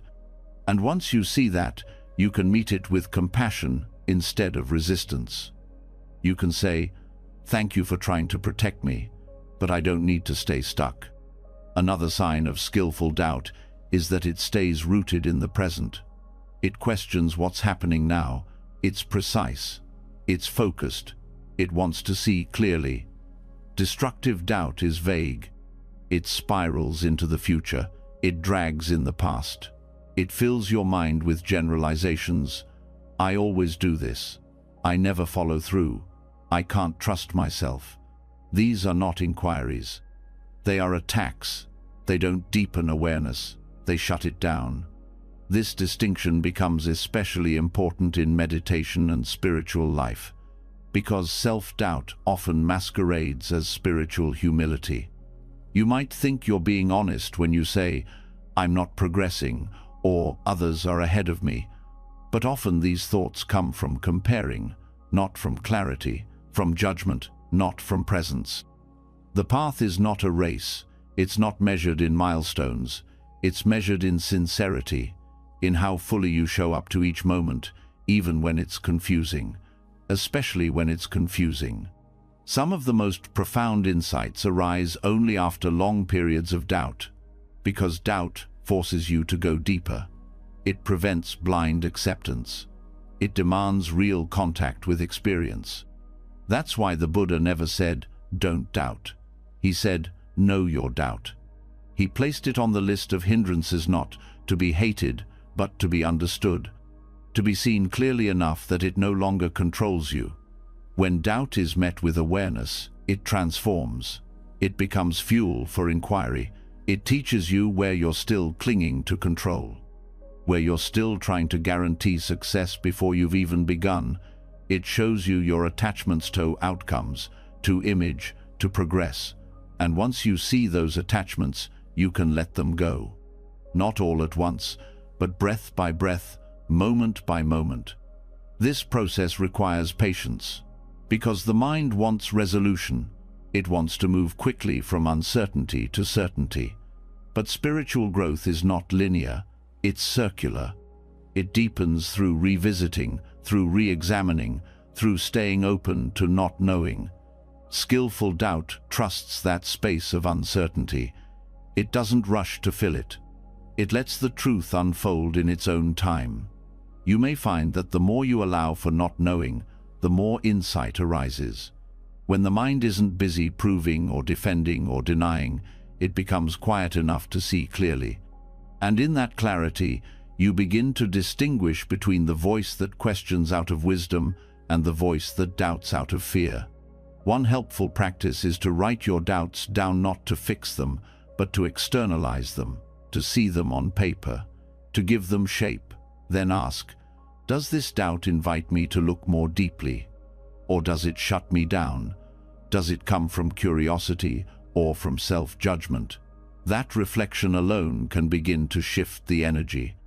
You can also speak to your doubt like a companion, not to push it away, but to learn from it. Ask what it's trying to protect. Ask what it believes about you. Ask what it needs to feel safe. Often, what it needs is not certainty, it's permission.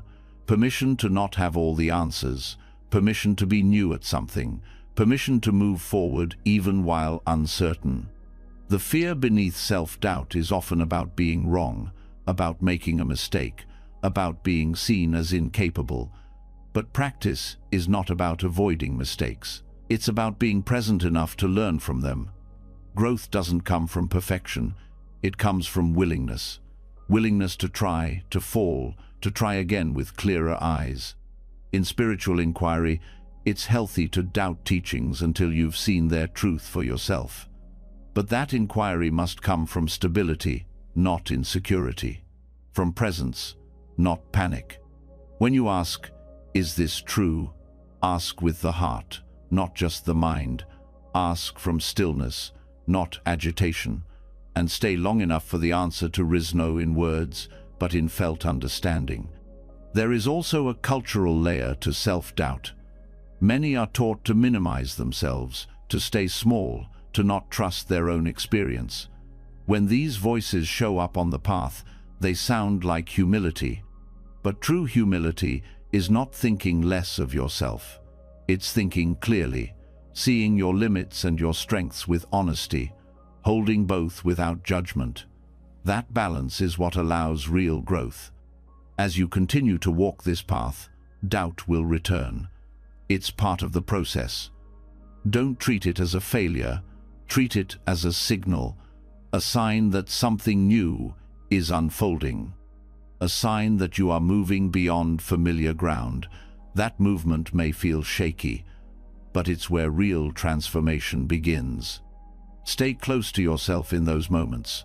Keep breathing, keep observing, keep questioning, not with aggression, but with love.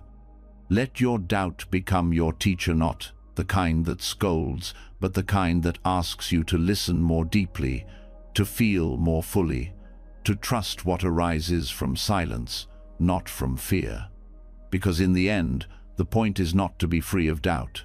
It's to be free within doubt. To remain steady when certainty fades, to stay kind when the mind trembles. To keep walking, not because all your questions are answered, but because something deeper than fear is guiding you. And that something, call it wisdom, call it faith, call it the quiet knowing beneath the noise it grows, Not when you silence your doubt, but when you meet it with open eyes and a steady heart. That is where the paralysis ends. That is where movement begins again. Gently, clearly, with care, with truth, with the part of you that never needed to be perfect to be whole. When you stop being afraid of not knowing, something deep begins to shift.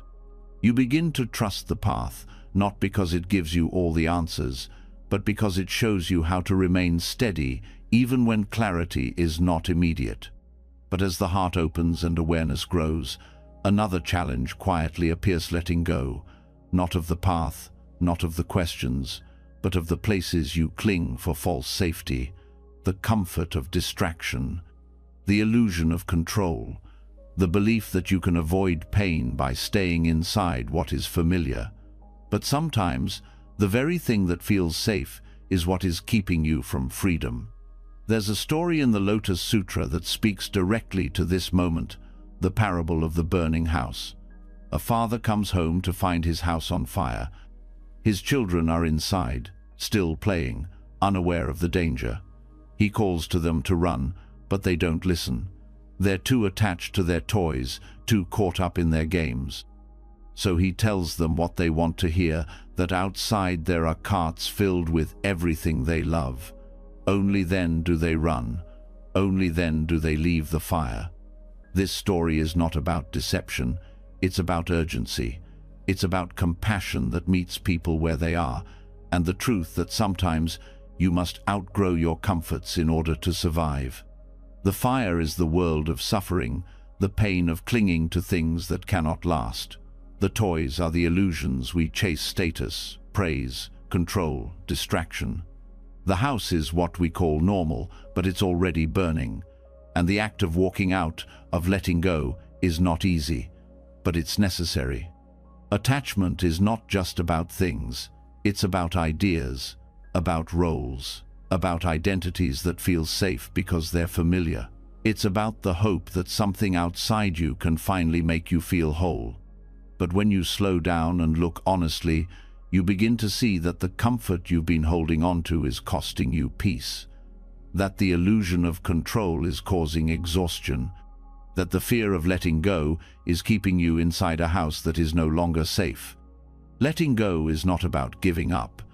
It's about seeing clearly, seeing that no external thing can give lasting happiness, that clinging to what must change will always lead to fear, that trying to keep everything in place is not strength, it's stress.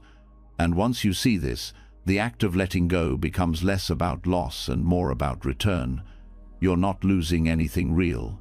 You're releasing what was never stable in the first place. But the mind resists. It says, "What will I be without this? How will I feel safe if I let this go? Who am I if I'm not holding everything together?" These are not bad questions. They are invitations. Invitations to feel the fear beneath the clinging, and to realize that the fear does not need to be followed. You don't need to argue with it. You don't need to prove it wrong. You just need to see that it is fear, not fact. And that seeing breaks the illusion. The path of letting go often begins in small ways. You notice where you're holding too tightly, trying to control how someone sees you, trying to fix every feeling before it arrives, trying to keep things from changing. You pause, you breathe, you don't force anything, you simply soften, and in that softening, something inside you begins to release. This is not an act of will. You can't force letting go. You can only see clearly enough that holding on no longer makes sense. That's what the parable shows. The children weren't forced out of the house. They left because their attention was redirected, because their mind shifted, because something more meaningful appeared. And in your life, letting go happens the same way, not always through effort, often through insight, through the quiet realization that peace matters more than being right, that presence matters more than protection, that truth matters more than comfort. One of the most painful things to let go of is the story of who you thought you'd be, the identity that's been built around your pain, the version of yourself that developed to survive, but now keeps you from living. Letting go of that story doesn't mean denying your past. It means not letting your past decide your future. It means seeing that what helped you then might be hurting you now. And that's not failure, that's growth. Letting go also means releasing the hope that things will always go the way you want, that people will behave the way you expect, that life will bend to your timeline. When that hope fades, there's grief. But beneath that grief is freedom, because now you are no longer measuring your peace against circumstances. You're no longer waiting for the world to cooperate before you allow yourself to rest. There's a kind of power that comes when you let go, not because you've given up, but because you've stopped resisting what already is.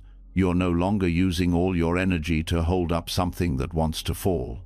And when it falls, what's left is honesty, raw, open, simple truth.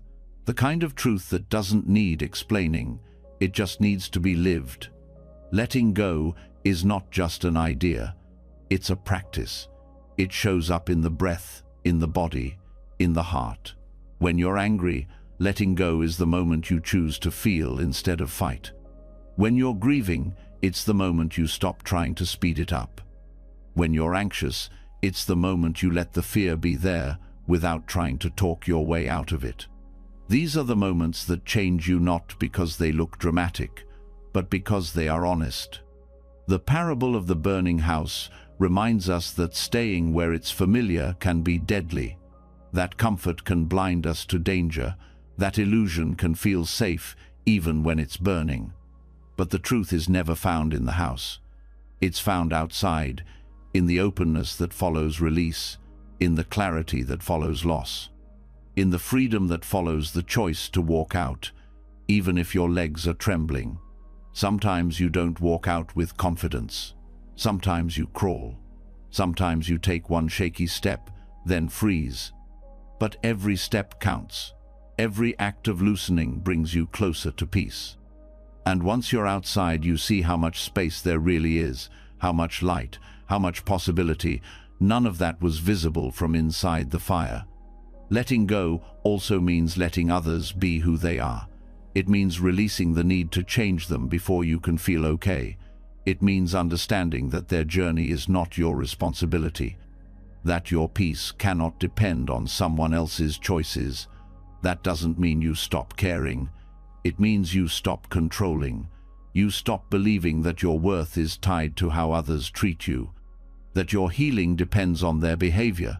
Letting go of that story is painful, but it's necessary, because the more you cling to how things should be, the harder it is to love what they are. You may find that as you let go, grief rises. This is normal. Letting go is a form of dying. Dying to the version of life you thought would make you whole.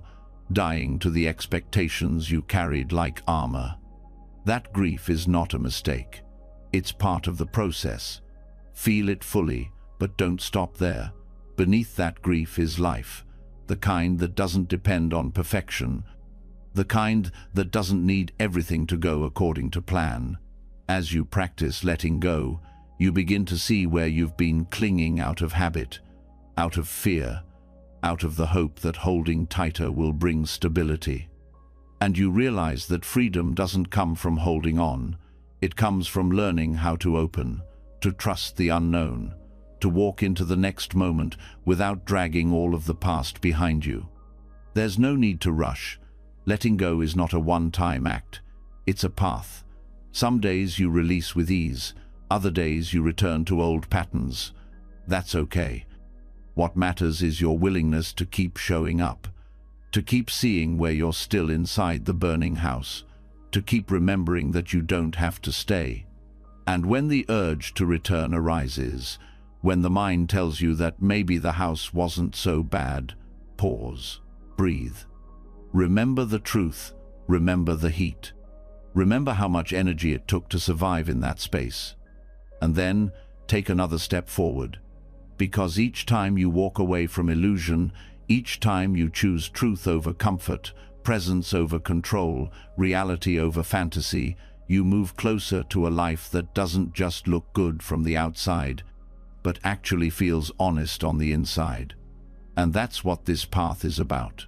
Not the avoidance of pain, not the performance of perfection, but the courage to let go of what is burning and walk step by step into the unknown, into the open, into the kind of peace that doesn't require you to hold on to anything at all.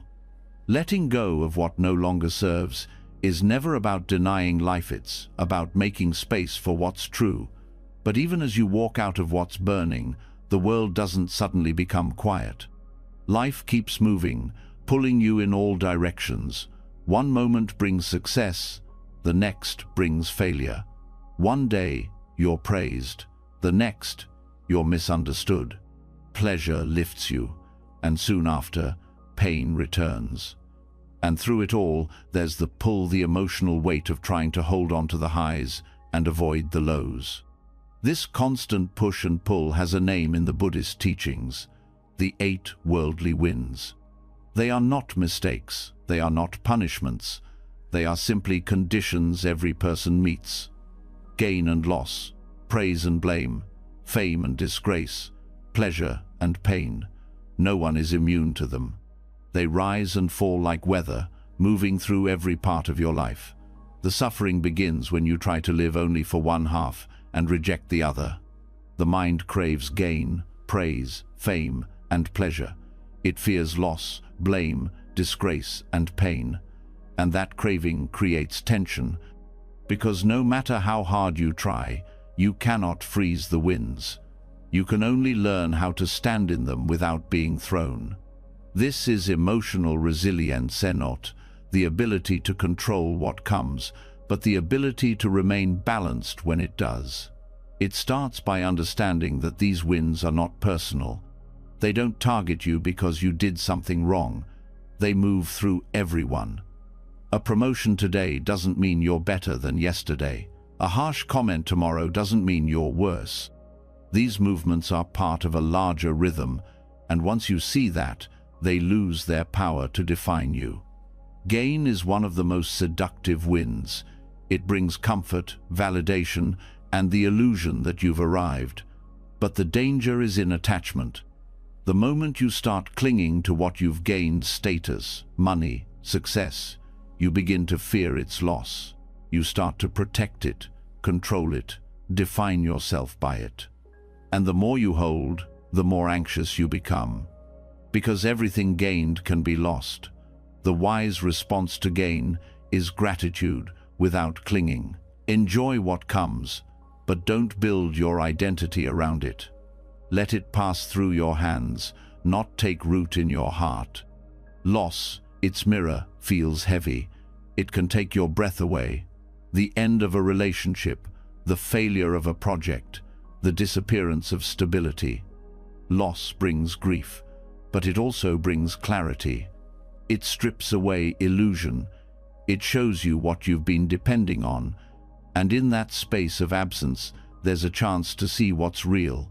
Loss hurts, but it also reveals what was never yours to control.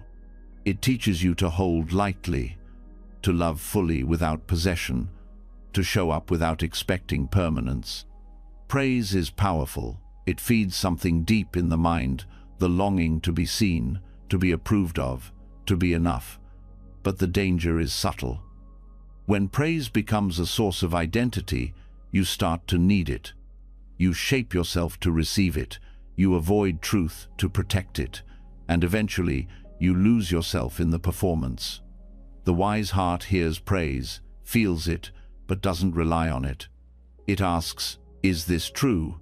It listens inward more than outward. It values integrity over applause. Blame is sharp. It can trigger defensiveness or shame, but it too can be a teacher. It can show you your blind spots, or it can reflect someone else's projection. The key is discernment. Not to reject blame immediately, but to ask whether there's truth in it. To learn what you can without internalizing what doesn't belong to you. Blame hurts most when it touches a wound that's already there.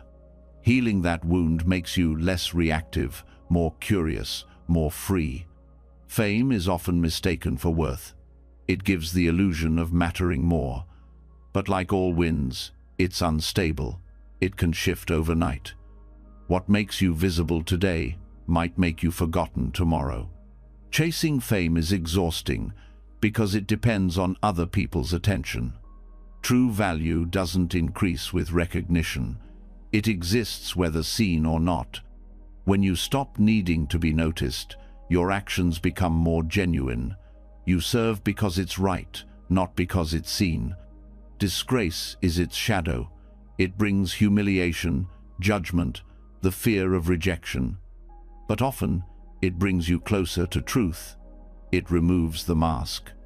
It shows you what it means to be misunderstood and how to stand inside that without collapsing. When you no longer fear disgrace, you become more honest, you live more freely. Because now, you're not shaping your life around how others see you. You're living in alignment with what matters. Pleasure is sweet, it softens the edges, but it's fleeting. When you chase it, you become dependent. The craving grows, and with it, the fear of discomfort. You start organizing your life around feeling good instead of living well. The practice is not to reject pleasure, but to enjoy it without grasping. To let it arise, enjoy its presence, and allow it to pass without clinging. When you do that, pleasure becomes a gift, not a chain. Pain is unavoidable, physical, emotional, mental. It visits every life. But when you meet pain without resistance, it becomes manageable, not pleasant, but meaningful. It humbles you. It opens your heart. It connects you to others. The fear of pain is often worse than the pain itself. When you stop running from it, you see that it changes, that it has layers, that it holds information. Pain, when allowed, becomes part of your wisdom. These 8 winds don't stop. They move through every phase of life. What changes is your relationship to them. You begin to see them as whether not reflections of your worth, but conditions to navigate. When gain comes, you bow. When loss comes, you breathe. When praise lifts you, you feel it fully without floating away. When blame cuts, you listen and stay grounded. When fame tempts, you remember your roots. When disgrace stings, you return to your truth. When pleasure smiles, you enjoy it. When pain cries, you hold it with kindness. Emotional resilience doesn't mean becoming numb. It means remaining whole in the middle of movement. It means staying soft when the world turns hard. It means returning again and again to center, not because the winds stop, but because you've learned to stand. This practice is not quick. It grows with each moment of awareness. Each time you pause before reacting. Each time you observe rather than obey the emotion. Each time you let a feeling pass without clinging. You become more stable, not because you've mastered control, but because you've let go of needing to control everything. The 8 worldly winds can be teachers or tormentors. What makes the difference is mindfulness. With mindfulness, you meet each wind as it is. You feel it fully. You don't personalize it. You respond with clarity. Without mindfulness, you are thrown from one to the next, praising yourself one day, blaming yourself the next, feeling high in gain, low in loss. The inner world becomes chaotic, ruled by whatever arises. But when you see the pattern, the game changes. You no longer need the world to agree with you for you to feel okay. You no longer need to chase every up and avoid every down. You can stand still. You can breathe. You can listen. You can choose. And that choice is everything. Let the winds come. Let them pass. Let your center remain clear, present, and open. Not because you've escaped life, but because you've learned how to live within it fully, honestly, and with a heart that cannot be swayed by every storm. That is the strength born not from resistance, but from understanding. And it is yours, always, in the stillness beneath the winds. When you stop chasing the highs and fearing the lows, When you no longer build your identity around praise or collapse beneath blame, something steadier begins to take root. You realize the world will keep changing, no matter what you do. Conditions will continue to shift, with or without your permission. This awareness can lead to peace, but it can also stir something deeper. Because behind every rise and fall is the truth we rarely want to face. Everything we love will one day be gone. Everyone we hold dear will one day leave or be left. And the body you live in now is not permanent. It is moving toward its own end, even as you breathe. This is not morbid, it's real, and it's where true presence begins. The Buddha offered a clear mirror for this reality in what are called the 5 remembrances. These are not poetic verses. They are direct, unwavering truths about the human experience. Not meant to frighten, but to wake you up, to shift your relationship with time, with loss, with attachment, with how you live this one fragile life. The more clearly you see these truths, the more grief softens. Not because it disappears, but because it's no longer fought. It is no longer a mistake. It becomes part of love itself. The first remembrance is simple. I am of the nature to grow old. There is no way to avoid aging. You may try to distract yourself. You may chase youth, resist the signs.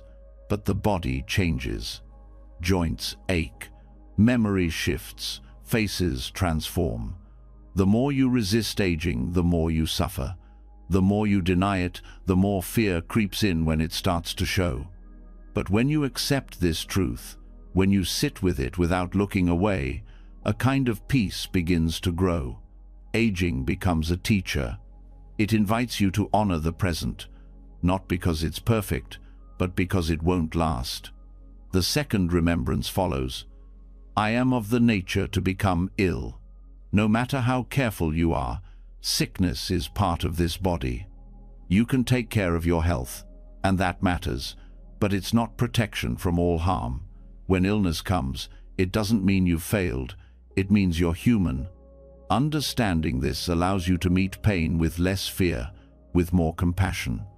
It helps you stay kind to yourself when your body needs care, and it helps you offer that same care to others when they suffer. Illness reminds you that vulnerability is part of the path, not a detour from it. The third is perhaps the hardest. I am of the nature to die. There is no way to escape death. The mind resists this more than anything else. It pretends there's always more time. It avoids the topic entirely. But death is not just a future event. It is already woven into this life. Every moment you live is one moment closer to the end. Every breath is a step toward your final one.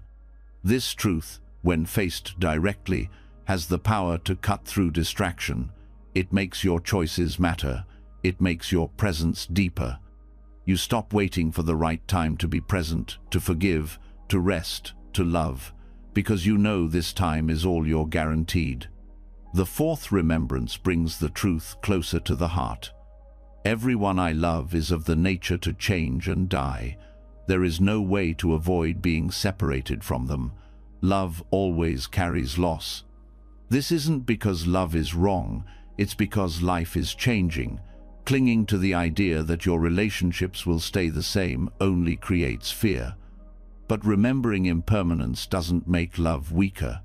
It makes it more urgent, more honest, more tender. When you remember that nothing and no one is guaranteed, you start to show up more fully. You stop wasting moments in pride, in silence, in delay. You speak truth. You offer presence. You meet your relationships not with control, but with reverence. The fifth remembrance brings it all together. My actions are my only true belongings. I cannot escape the consequences of what I do. Everything else can be taken: health, status, possessions, even loved ones. But how you show up, what you say, how you treat others, this is what remains. This is what shapes your life. This is what echoes beyond you. In a world where everything changes, your actions become your legacy, not in a grand way, but in small, meaningful ways. A word spoken in kindness, a hand offered in silence, a choice made in integrity. These are the things that matter. When grief hits, these remembrances are not ideas to comfort you. They are truths to anchor you. They don't make the pain go away. They make it workable. You see that your sadness is part of loving. You see that your ache is proof that you cared. And you stop turning loss into a problem that needs solving. You let it be what it is: shard, sacred, human. Contemplating these truths regularly changes the way you relate to time. You stop putting your life on hold. You stop assuming you'll get to it later. You begin to see that this moment, right now, is the only one that asks for your full attention. Not the next one, not the one you missed. Just this one. You begin to say what you need to say, to forgive before it's too late, to pause in moments you'd usually rush through because you know the chance may not come again. You also stop waiting for closure to move forward. Some losses will never make sense. Some goodbyes will never feel finished. But you learn that peace is not the same as understanding. Peace comes from softening into what is, from letting grief move through you without needing to control its shape. The 5 remembrances give you the ground to do that. They remind you that loss is not personal. It's not punishment. It's a shared condition, one that opens your heart to the full scope of being alive. Practicing with these reflections doesn't mean you live in fear. It means you live awake. It means you don't take time for granted. It means you learn to grieve without collapsing and to celebrate without clinging. It gives you the ability to hold joy and sorrow in the same breath, to meet the changing nature of life with less resistance, more grace. This awareness also teaches you how to stay present with others in their pain. You don't try to fix their grief. You don't offer shallow words. You sit with them. You breathe with them. You know what it means to lose, and because you've faced it in yourself, you can hold space for them without turning away. This is what presence really means, not just being there when things are bright, but staying steady when they grow dark. Over time, the remembrance of impermanence becomes not a source of sadness, but of clarity. You see through the illusion of forever, and because of that, you begin to live more fully. You savor the small things, the sound of someone's voice, the quiet between words, the way sunlight hits the floor. These details become sacred, not because they last, but because they don't. And in that fleeting beauty, you find real presence. Let this reflection stay close, not as a heavy thought, but as a gentle guide. Let it shape your actions, not with urgency, but with sincerity. Let it soften your heart toward yourself and others. Let it remind you that there is no need to wait to live the way you want to live. No need to wait to say what matters. No need to wait to begin again. In grief, these truths hold you. In joy, they ground you. In uncertainty, they stabilize you. You don't need to memorize them. You only need to feel their truth in your bones. To return to them when you forget. To let them whisper to you when you're afraid. And to allow their honesty to deepen your presence, again and again. There is no need to be afraid of this life passing. It's what makes everything matter. Let that awareness be your teacher. Let it help you heal, not by replacing loss, but by meeting it with truth. Let it open your eyes, your hands, your heart to the life you already have, and the love that's always been here, waiting for your full attention. When you stop turning away from loss and begin to live with a steady awareness of impermanence, something starts to soften within you. Life becomes more precious, and so does connection. You begin to see that nothing truly belongs to you, not time, not people, not even this body. And yet, even within that truth, you start to feel something deeper. The pain of separation is not the end of the story. Grief opens the heart, but loneliness can still settle in. You may sit in silence with full awareness of change and still feel a deep apathy sense that something is missing, that you are somehow alone in all this. But this too is a misunderstanding, a painful one, because at the heart of reality there is no such thing as being separate. Thich Nhat Hanh, the Vietnamese Zen teacher and peace activist, offered a radical yet deeply tender insight into this human struggle. He called it interbeing, the understanding that nothing exists by itself. Everything is connected to everything else. A flower is not only made of petals, it is made of sunlight, clouds, soil, time, effort. The moment you look deeply, you see this truth everywhere. You breathe, and that breath contains the trees. You eat, and the sun is in your food. Your body is made of ancestors. Your mind is shaped by voices you've heard, seen, and remembered. Even your pain carries threads of other lives, other stories. Loneliness, in this view, is not caused by being without people. It is caused by forgetting how deeply embedded you are in everything. The illusion of being separate from life is the root of emotional isolation, and the practice of interbeing is the antidote through ideas, but through direct experience. The more you see your connection with all things, the more you begin to feel held by the world again, not as a metaphor, as reality. To start healing through interbeing, you don't need to force connection. You only need to notice. Begin with the breath. It is not yours alone. It has passed through trees, through wind, through other lungs. It came into you without effort. It will leave without your control. This breath connects you to the earth, to time, to every being who breathes. You are not inhaling in isolation. You are part of a larger exchange. The moment you realize this, even the breath becomes a reminder. You are not alone. Next, bring attention to your body. It is not a thing you own. It is a collection of gifts. Your bones carry minerals from the soil. Your blood carries water from the sky. The food you've eaten built every cell. And that food came from the labor of countless beings, farmers, animals, plants, rain. You could not exist without them. This body is not separate.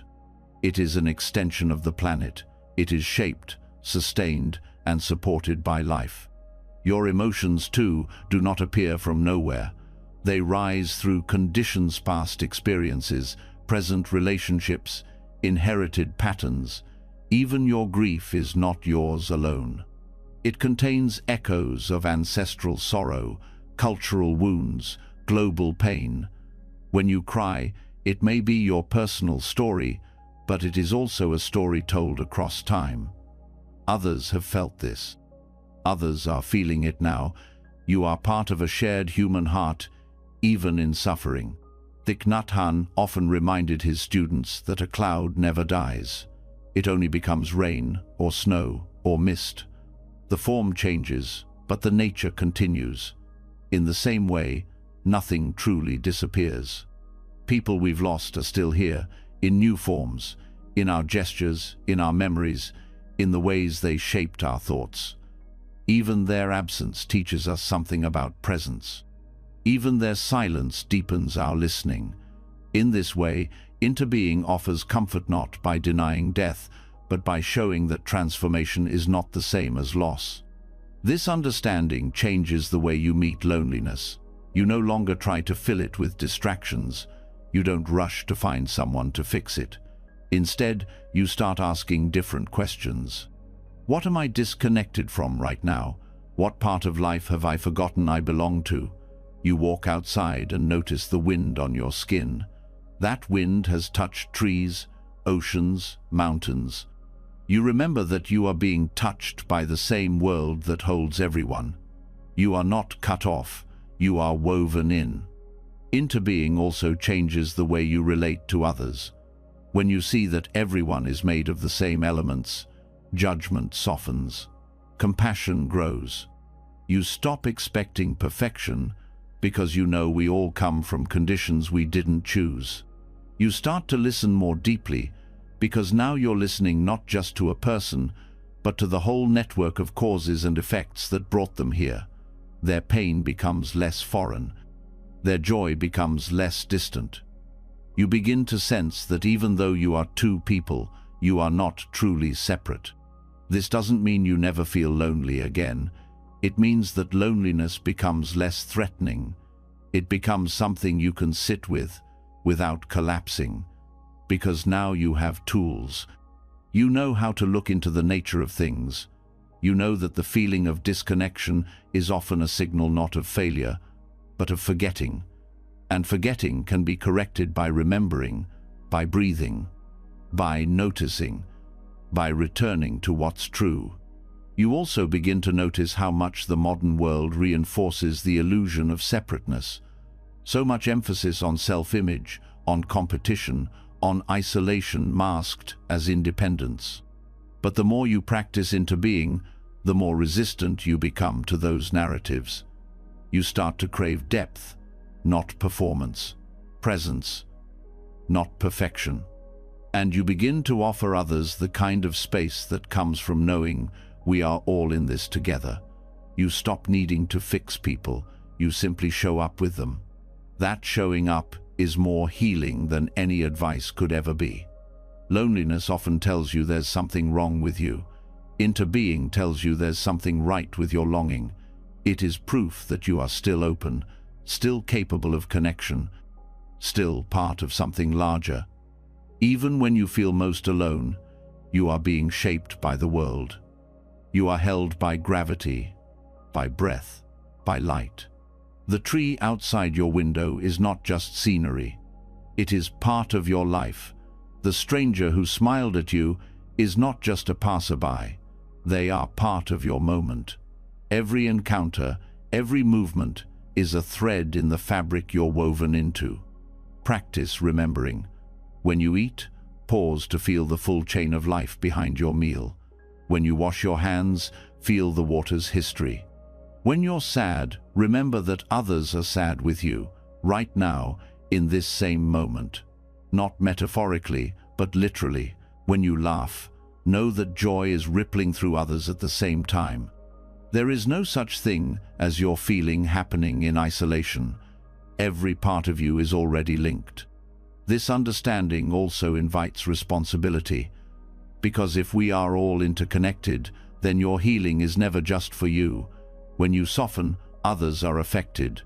When you forgive, you break a chain of harm. When you speak with care, you plant seeds you may never see grow. Into being makes you powerful not through control, but through participation. You begin to live as if your presence matters, because it does, and always has. Let this truth settle now. You don't need to force connection, you only need to stop believing in separation. Let the breath remind you, let the body remind you. Let the grief and the beauty and the stillness all remind you that you are never outside of life. You are life itself, taking one of its infinite forms. You belong, even when it hurts, even when it's quiet, even when you forget. You are already home. And that is the beginning of healing, not through finding something new, but through remembering what's always been true. Connection is not something to earn, it is something to recognize. And the more you recognize it, the less room there is for loneliness to stay. Not because you chased it away, but because you finally looked through it and saw everything that's always been holding you. When the illusion of separation begins to fade, and you see that your breath, your sorrow, your joy, and your entire being are part of something much larger than yourself, another realization slowly emerges. The pain you've carried, the losses you've endured, and the fears that once felt so isolating, all of it exists not just within you, but across countless lives. And in that recognition, something starts to shift. Suffering no longer feels like a personal failure. It begins to feel like a shared human inheritance. And from that understanding, a new kind of strength arises. A kind that doesn't just seek to heal itself, but quietly asks, how can this be of benefit to others? This question is the seed of the Bodhisattva path, a path not rooted in avoidance or escape or the pursuit of individual peace, but one grounded in the vow to use one's own experience of suffering as a doorway to serve others. A bodhisattva is not a perfect being. It is someone who sees clearly that the world is full of pain and chooses to stay open, not in bitterness, but in fierce compassion. This path does not ask you to feel ready. It asks you to feel deeply. It asks you to stop hiding your pain and instead begin to honor it as the raw material for compassion. Your own story, as hard as it may be, becomes a bridge. Every emotion you've struggled with, every disappointment you've lived through, becomes something you can now recognize in others. You no longer look at someone else's sadness and feel disconnected from it. You see your own reflection. This is not just empathy, it is insight. You begin to realize that no one is alone in their experience. And the more you've suffered, the more you are able to meet others with presence, not pity. You know what silence feels like when it hurts. You know how long a single moment of kindness can last in a grieving heart. That knowledge, born from your own pain, becomes medicine. The Bodhisattva path does not romanticize suffering. It does not ask you to pretend it's noble or easy. It asks you to stop wasting it. It asks you to stop collapsing under it and start transforming it into something that serves life, not by fixing the world overnight, but by showing up where you are. If you know what it's like to feel unseen, you become the one who truly listens. If you know what it's like to be afraid, you become the one who offers steadiness. If you know what it's like to feel worthless, you become the one who reminds others of their value without needing them to prove anything. What begins as a personal burden slowly becomes a vow, not a dramatic promise, but a quiet commitment. To not let your suffering go unused, to not let it close your heart, to let it open you instead. And this vow doesn't require perfection. It does not wait until you are healed. It meets you exactly where you are and grows from there. This is not about becoming a savior. It's about becoming available, to respond instead of retreat, to offer what you can, even when it feels small. One kind word, one breath of presence, one moment of patience. These things ripple farther than you can see, and the more you act from this place, the less trapped you feel by your own story. You stop seeing your past as something that holds you back, and you begin to see it as something that shaped your capacity to care. There is no hierarchy in compassion, no ranking system for who gives more or feels deeper. Each person's journey prepares them to serve in a different way. You don't need to compare. You don't need to wait until you are free of pain to be useful. Sometimes your pain is what makes you useful, not because it defines you, but because it's what taught you to see. The Bodhisattva path is rooted in courage, the courage to stay when it would be easier to withdraw, the courage to feel when it would be easier to shut down, the courage to act even when you doubt your own strength. This is not about grand gestures, it's about presence, the willingness to sit with someone else's suffering, even when your own hasn't been resolved. The willingness to say, "Me too," not as a performance, but as a bridge. That kind of compassion doesn't need to be taught. It's already inside you. It simply needs permission.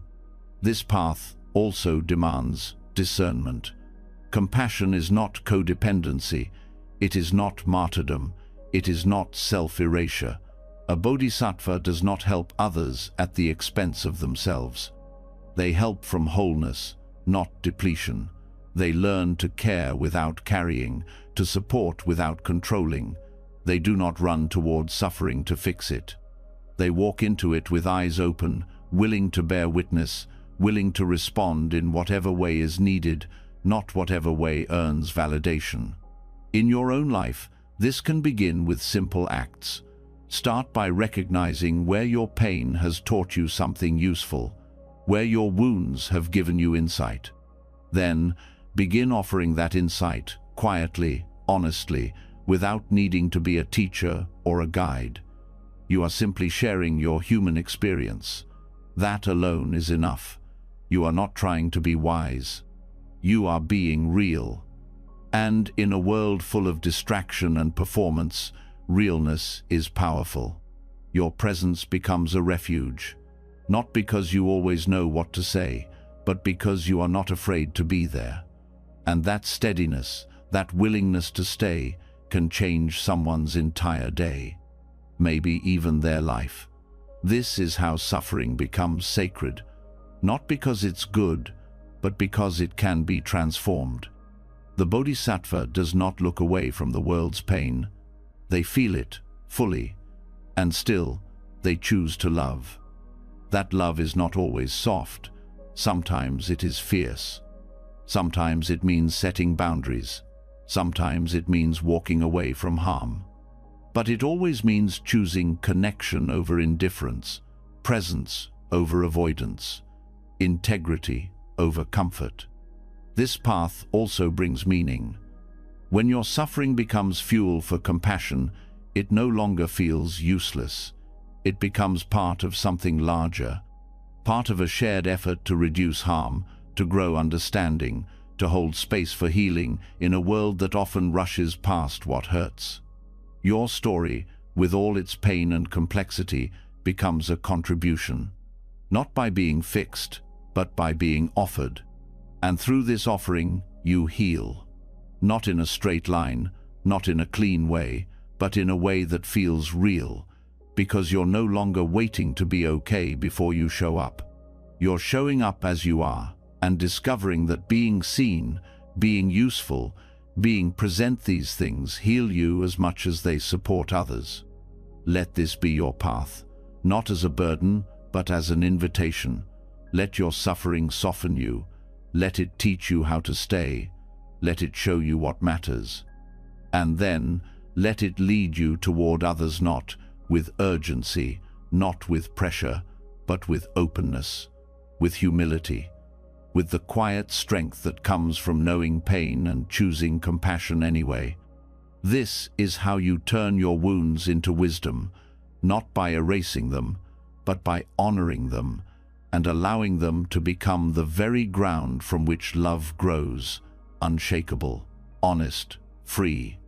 When you begin to meet your own pain with compassion and let it guide you toward serving others, something deeper begins to shift. Suffering loses its tightness. It stops being a wall and becomes a path. Not because it's gone, but because it's no longer just yours. It connects you. It opens you. And within that opening, you realize you are not only capable of carrying your own wounds, you are capable of touching the pain of others and transforming it into something healing, something whole. This is where the practice of Tonglen begins, a method from Tibetan Buddhism that speaks directly to this moment in the heart. Tonglen is not a metaphor. It is not a technique meant to soothe on the surface. It is a radical practice that turns the usual way of dealing with suffering inside out. The ordinary habit is to breathe in comfort and breathe out distresto. Try to keep away what's difficult and protect what feels good. Tonglen reverses this pattern. You breathe in the pain of others, and you breathe out relief. You take in what's heavy, and you send out what's healing. Not because you are trying to fix everything, but because you're willing to let your heart be the place where transformation begins.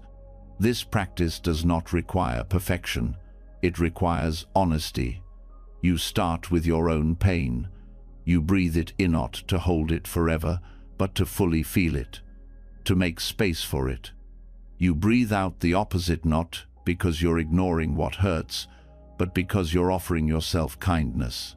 For example, if you are feeling abandoned, you breathe in that loneliness, that ache in your chest, and you breathe out belonging, presence, connection. You begin to train the heart not to contract around pain, but to stay open within it.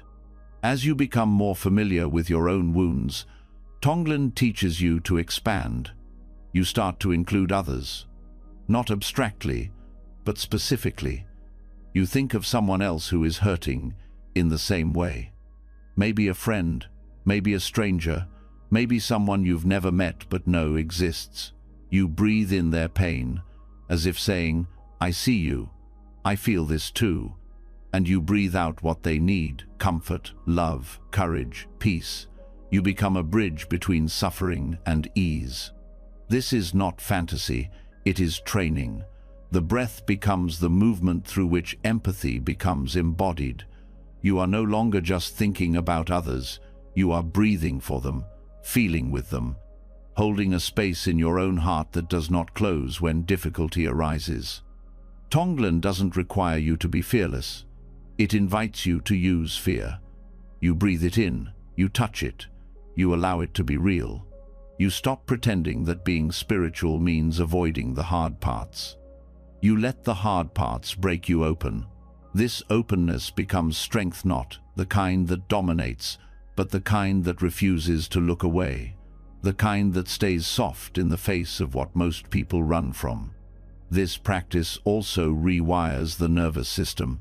It teaches the body that pain is not a threat, that you can feel deeply without being destroyed, that you can breathe through heartbreak and still send love.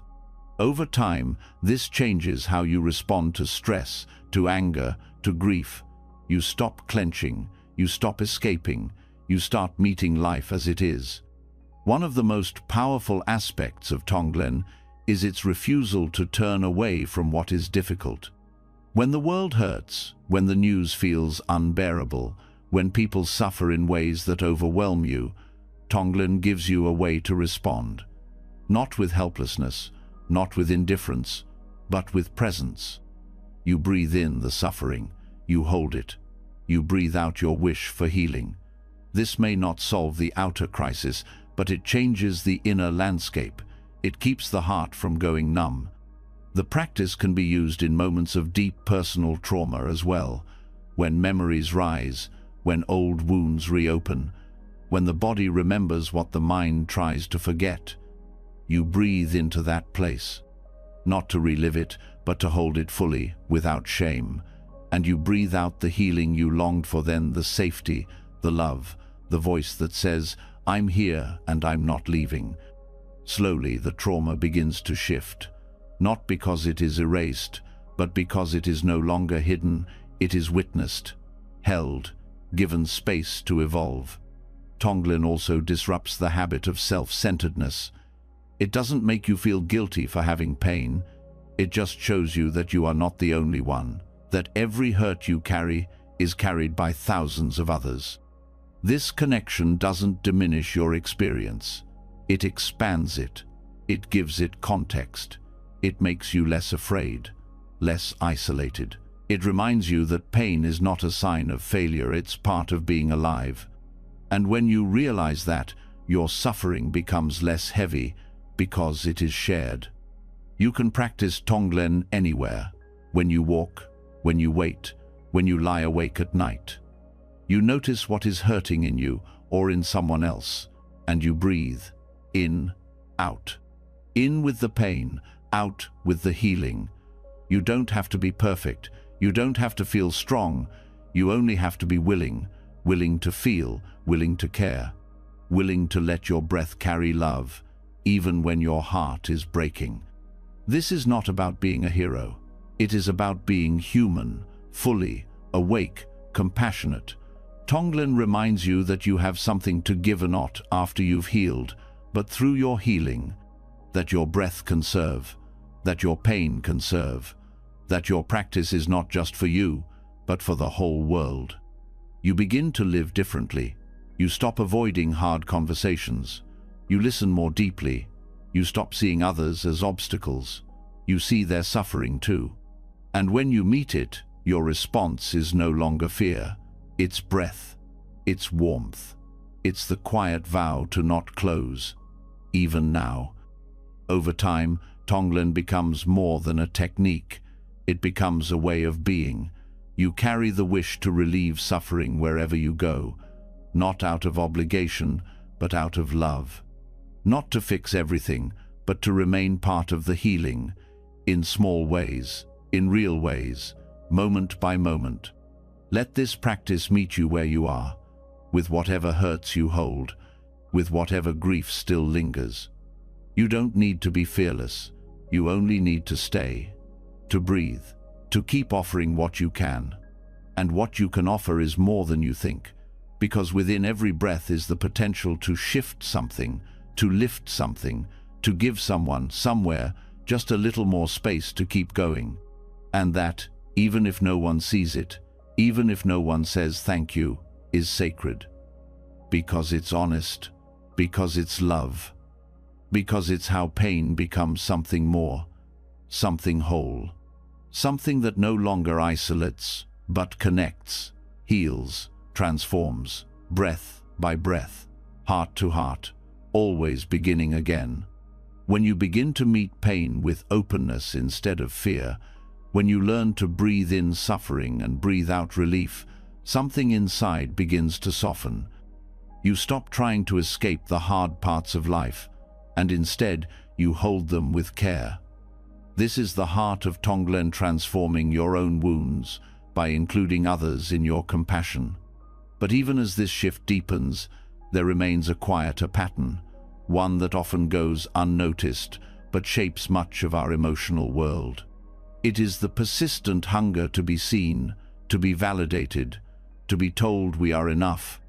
And when that need goes unmet, or when it becomes the center of our identity, it turns into a form of suffering the Buddha called tanha, thirst. Tanha is not just desire. It's the restlessness that arises when you believe something outside of you will finally complete you. In the case of emotional validation, it becomes the unending pursuit of approval, recognition, and affirmation.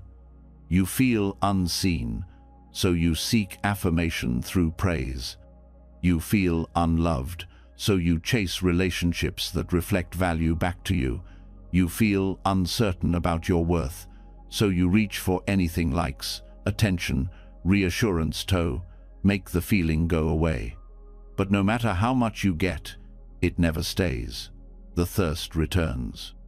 This thirst is not a flaw, it is a misunderstanding of where worth comes from and what truly satisfies the heart. The problem is not that we want connection or understanding, it's that we believe emotional validation will heal the deeper wound of disconnection from ourselves. So we try to fill that absence with reflections from others. And when those reflections are withheld or disappear, we feel lost, rejected, small. The cycle begins early. Approval becomes linked to identity. You are praised, so you feel worthy. You are ignored, so you feel invisible. Over time, this connection becomes habitual. You start relying on external feedback to determine how you feel inside. But the danger here is that validation, no matter how sincere, cannot be permanent. People change, circumstances shift, attention fades. When your sense of value is attached to others' responses, you live in a constant state of tension, afraid of losing what seems to define you. This is where tanha creates suffering, not just because of the desire itself, but because of the clinging that follows, the clinging to being liked, the craving to be understood, the fear of being judged. It narrows the mind, it fuels anxiety, it distorts your sense of self, and worst of all, it distracts you from the deeper peace that comes from within, not through ego, but through clarity. The path toward freedom from this kind of thirst begins with honesty. You start noticing when you're reaching, not in shame, but in awareness. You ask, what am I hoping to receive right now? Am I needing someone to say I'm okay so I can believe it myself? That inquiry isn't meant to stop the behavior, it's meant to reveal its roots. You begin to see that behind the craving is a sense of lack. And that lack is not proof that something is wrong with you. It's a sign that you've forgotten your original wholeness. Emotional validation becomes addictive when it replaces self-knowing. But validation is not the problem. The problem is when it becomes the only source of worth. When you start measuring your value by how others respond to your feelings, you may begin to question yourself when others don't agree with your pain. You may feel unseen when people don't mirror back your emotional state. But the truth is, others cannot always meet you where you are. Not because they don't care, but because they too are trapped in their own patterns. Depending on them for your emotional balance turns your inner life into something fragile and reactive. Instead, the practice is to return to yourself, to begin learning how to hold your own emotions without needing someone else to confirm their validity. This is not isolation, it's maturity. It's the ability to say, "This hurts," and trust that the hurt is real even if no one else sees it. To feel joy and not wait for someone to agree that it's allowed. To trust your own experience without outsourcing it for approval. This kind of confidence is not loud. It's not about being right. It's about being rooted, grounded in your own presence. You stop asking the world to give you what you already are. You stop needing someone to say, "I see you," because you are seeing yourself clearly, without distortion. That clarity also brings a new kind of connection.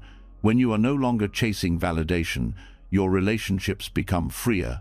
You listen without waiting to be affirmed. You speak without needing agreement. You care without needing to be needed. And ironically, that inner freedom draws people closer because now your presence isn't hungry, it's generous. This doesn't mean you stop needing others. It means you no longer depend on their responses to feel whole. You can ask for support without begging for it.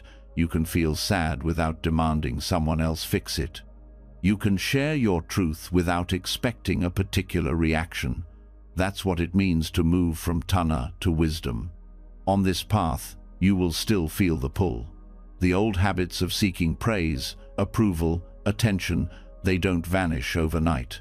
But each time you notice the pull, you create a gap, a pause. And in that pause, you ask, what am I really thirsting for? Is it connection or is it confirmation? Is it love or is it validation? That question turns your attention inward. It brings the focus back to the one place where peace can grow your own heart. This shift doesn't make you indifferent, it makes you free. You start to see praise and blame, attention and absence, not as definitions, but as passing winds. They no longer shake your sense of self. They pass through, and you remain grounded. This is not numbness, it's balance. And balance is where healing takes root. Because now, your emotional world is not constantly swaying between highs and lows, between affirmation and rejection. You begin to feel stable, even in uncertainty. That stability allows you to meet others without needing anything in return. You can love without grasping. You can listen without defending. You can speak without fear of being dismissed. Over time, this changes everything. Your emotional patterns soften, your relationships deepen, your self-trust grows. You are no longer trying to earn a sense of worthiness from outside. You are embodying it, breath by breath, moment by moment. Let this be the path forward, not to reject validation, but to stop chasing it, not to deny your needs, but to understand them, not to silence your feelings, but to own them fully. The thirst for emotional affirmation becomes suffering when it controls you. But when seen clearly, it becomes a doorway, a chance to return to what never left. And what never left is this: your worth is not something you find in others' eyes.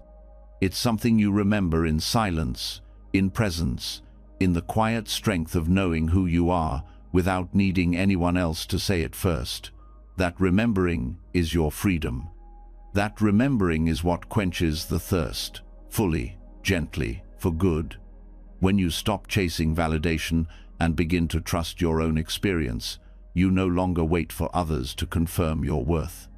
That shift opens a quiet strength within, You realize that peace isn't found in being constantly affirmed, but in no longer needing to be. But as this inner clarity grows, you may start to notice something else. Certain feelings and thought patterns seem to return even after insight, even after healing. The same fears, the same reactions, the same stuck emotions. It's not because you failed, it's because the mind runs on patterns, and those patterns have names, roots, and momentum. In Buddhist teachings, that momentum is called samsara. Samsara is often misunderstood as an external cycle of death and rebirth. But its deeper meaning points inward. It is the repetition of habits, the ways we react, cling, avoid, and distort reality. Not just once, but again and again. This repetition is not driven by fate or punishment. It's driven by mental habits formed over time, reinforced by craving, fear, and misunderstanding. Samsara isn't happening to you, it's happening through you. At its core, samsara is a loop, a mental and emotional habit loop that pulls you toward the familiar, even if the familiar brings suffering. You feel discomfort, you reach for distraction. You feel unworthy, you try to prove yourself. You feel hurt, you shut down or attack. Each time the pattern plays out, the brain strengthens it. The nervous system memorizes it. And the more it's repeated, the more it feels like reality. But it's not reality, it's conditioning. The mind creates stories and reacts to them as if they are facts.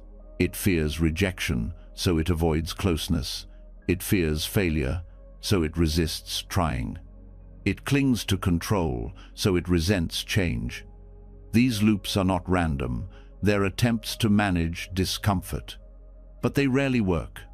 They only keep the wheel turning. The tragedy of samsara is not that we suffer, it's that we suffer in the same ways, over and over, without seeing why. You may find yourself in different situations, but the emotional reactions feel eerily similar. Different faces, same fear. Different job, same insecurity. Different partner, same wound. This is not Fatit's habit, and like any habit, it can be seen, understood, and transformed. Awareness is the first step. You begin to pause when a familiar feeling arises. You ask, what is this reminding me of? What pattern am I about to follow? This is not about overthinking. It's about becoming a witness. A pattern can't control you when you see it clearly. It only controls you when you react unconsciously. You also begin to question the stories that feed the loops. The mind says, I'm not good enough. And you start working harder to prove your value. The mind says, I always get left, and you become hypervigilant in relationships. But when you slow down and investigate, you realize those thoughts are not truth. They are mental habits built from past experiences, shaped by fear, not by present reality. Samsara continues. As long as craving and aversion remain unquestioned, you crave comfort, so you avoid growth. You fear discomfort, so you avoid presence. But each avoidance adds another turn to the cycle. The only way out is through, not through pushing, but through presence. You feel what arises. You don't react. You don't suppress. You watch. You name it. You breathe with it. And in that space, the habit starts to loosen. The Buddha didn't offer a way to escape life. He offered a way to understand it. Samsara isn't broken by forcing it to end. It's broken by no longer believing it blindly. You start to see that you don't need to be at war with your thoughts. You only need to stop identifying with them. You begin to live in the present instead of reacting from the past. Each time you respond differently, the cycle weakens. You feel anger, but instead of lashing out, you pause. You feel fear, but instead of retreating, you stay. You feel rejected, but instead of chasing validation, you offer yourself compassion. These small moments matter. They are the turning points, not dramatic, but real. Each one is a thread pulled from the knot. And over time, the pattern changes. Not because it disappeared, but because you no longer feed it. The energy that once fueled the loop is now used for presence. That's how transformation happens. Gradually, through awareness and choice. Not perfection, but repetition in the right direction. It's also important to understand that samsara is reinforced by the belief that something is missing, that you need something to be whole, that happiness is just one achievement or relationship or outcome away. This belief fuels the cycle of becoming, constantly trying to become something better rather than being who you are now. But the path out of suffering is not in becoming, it's in seeing. Seeing clearly the nature of the mind, seeing the emptiness of the stories, seeing the impermanence of emotions. That seeing brings peace, not because the world changes, but because your relationship to it does. You begin to trust stillness. You stop reacting to every thought as urgent. You start to rest, not in comfort, but in truth. And that truth is simple. The mind will keep offering patterns. You don't need to follow all of them. You don't need to be ruled by habit. You can observe without being entangled. This also brings humility. You realize that everyone is stuck in some version of samsara. You stop judging others for their loops. You see their fear, their grasping, their reactions not as flaws, but as habits. You start to meet them with more compassion because you recognize the same patterns in yourself. This softens the heart. It opens the door to empathy. It makes connection possible, not through shared opinions, but through shared humanity. The more you see samsara as habit, the less personal it becomes. And that depersonalization is not cold, it's freeing. You stop thinking, why am I like this? And start asking, what is this pattern doing? You move from shame to curiosity, from resistance to investigation. And that shift brings clarity, because now you are no longer trapped. You are studying the path. And every insight becomes a step out of the loop. The end of samsara is not the end of emotion, it's the end of being ruled by it.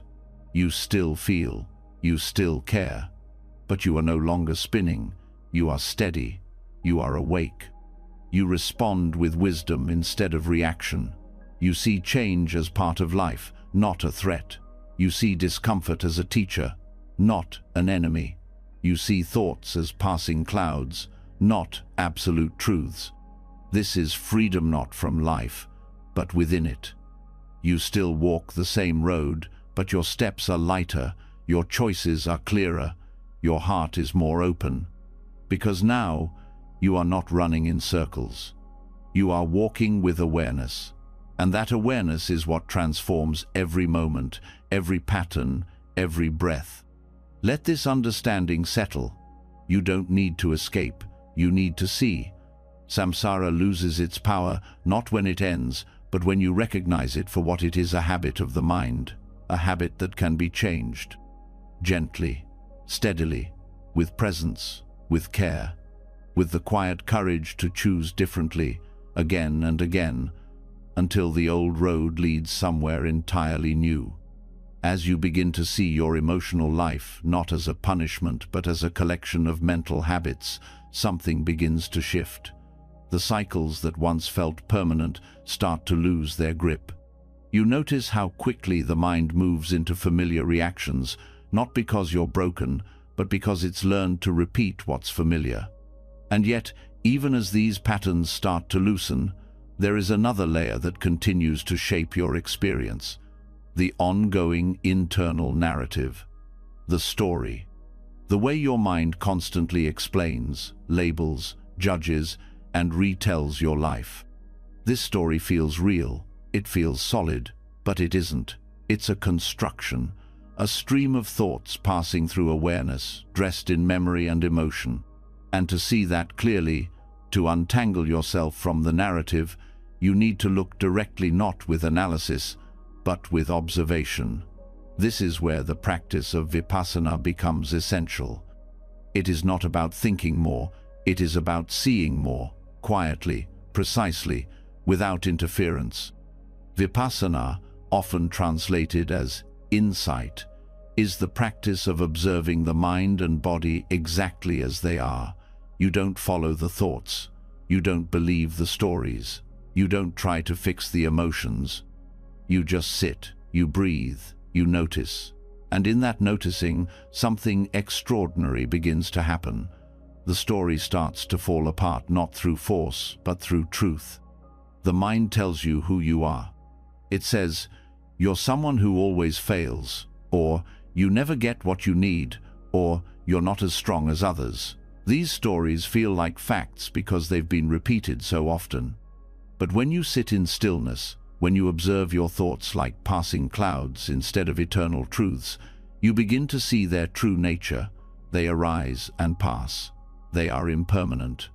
They change depending on mood, environment, memory, even diet. One day you feel confident, the next day worthless, often without any external reason. This inconsistency is proof that the stories are not fixed reality. They are mental weather. Vipassana trains you to see this clearly. You don't fight the story. You watch it unfold. You see the moment it arises. You feel the body respond, tight chest, clenched jaw, shallow breath. You observe the chain reaction. A thought triggers a feeling, which triggers another thought. And instead of being swept up, you stay. You breathe. You stay anchored in awareness. Not in the content of the thought, but in the fact that it's a thought. This shift is powerful. It allows you to disidentify from the narrative. You are no longer the one who is unlovable. You are the one observing the mind saying that. You are no longer the failure. You are the witness watching that belief pass through awareness like every other thought. This space between the story and the observer is freedom. It is the beginning of a life not controlled by mental commentary. As you sit longer, you notice patterns. The mind has favorite stories. It likes to repeat what feels familiar. It often returns to identity. I am this kind of person. They always treat me this way. This never works for me. But none of these statements are stable.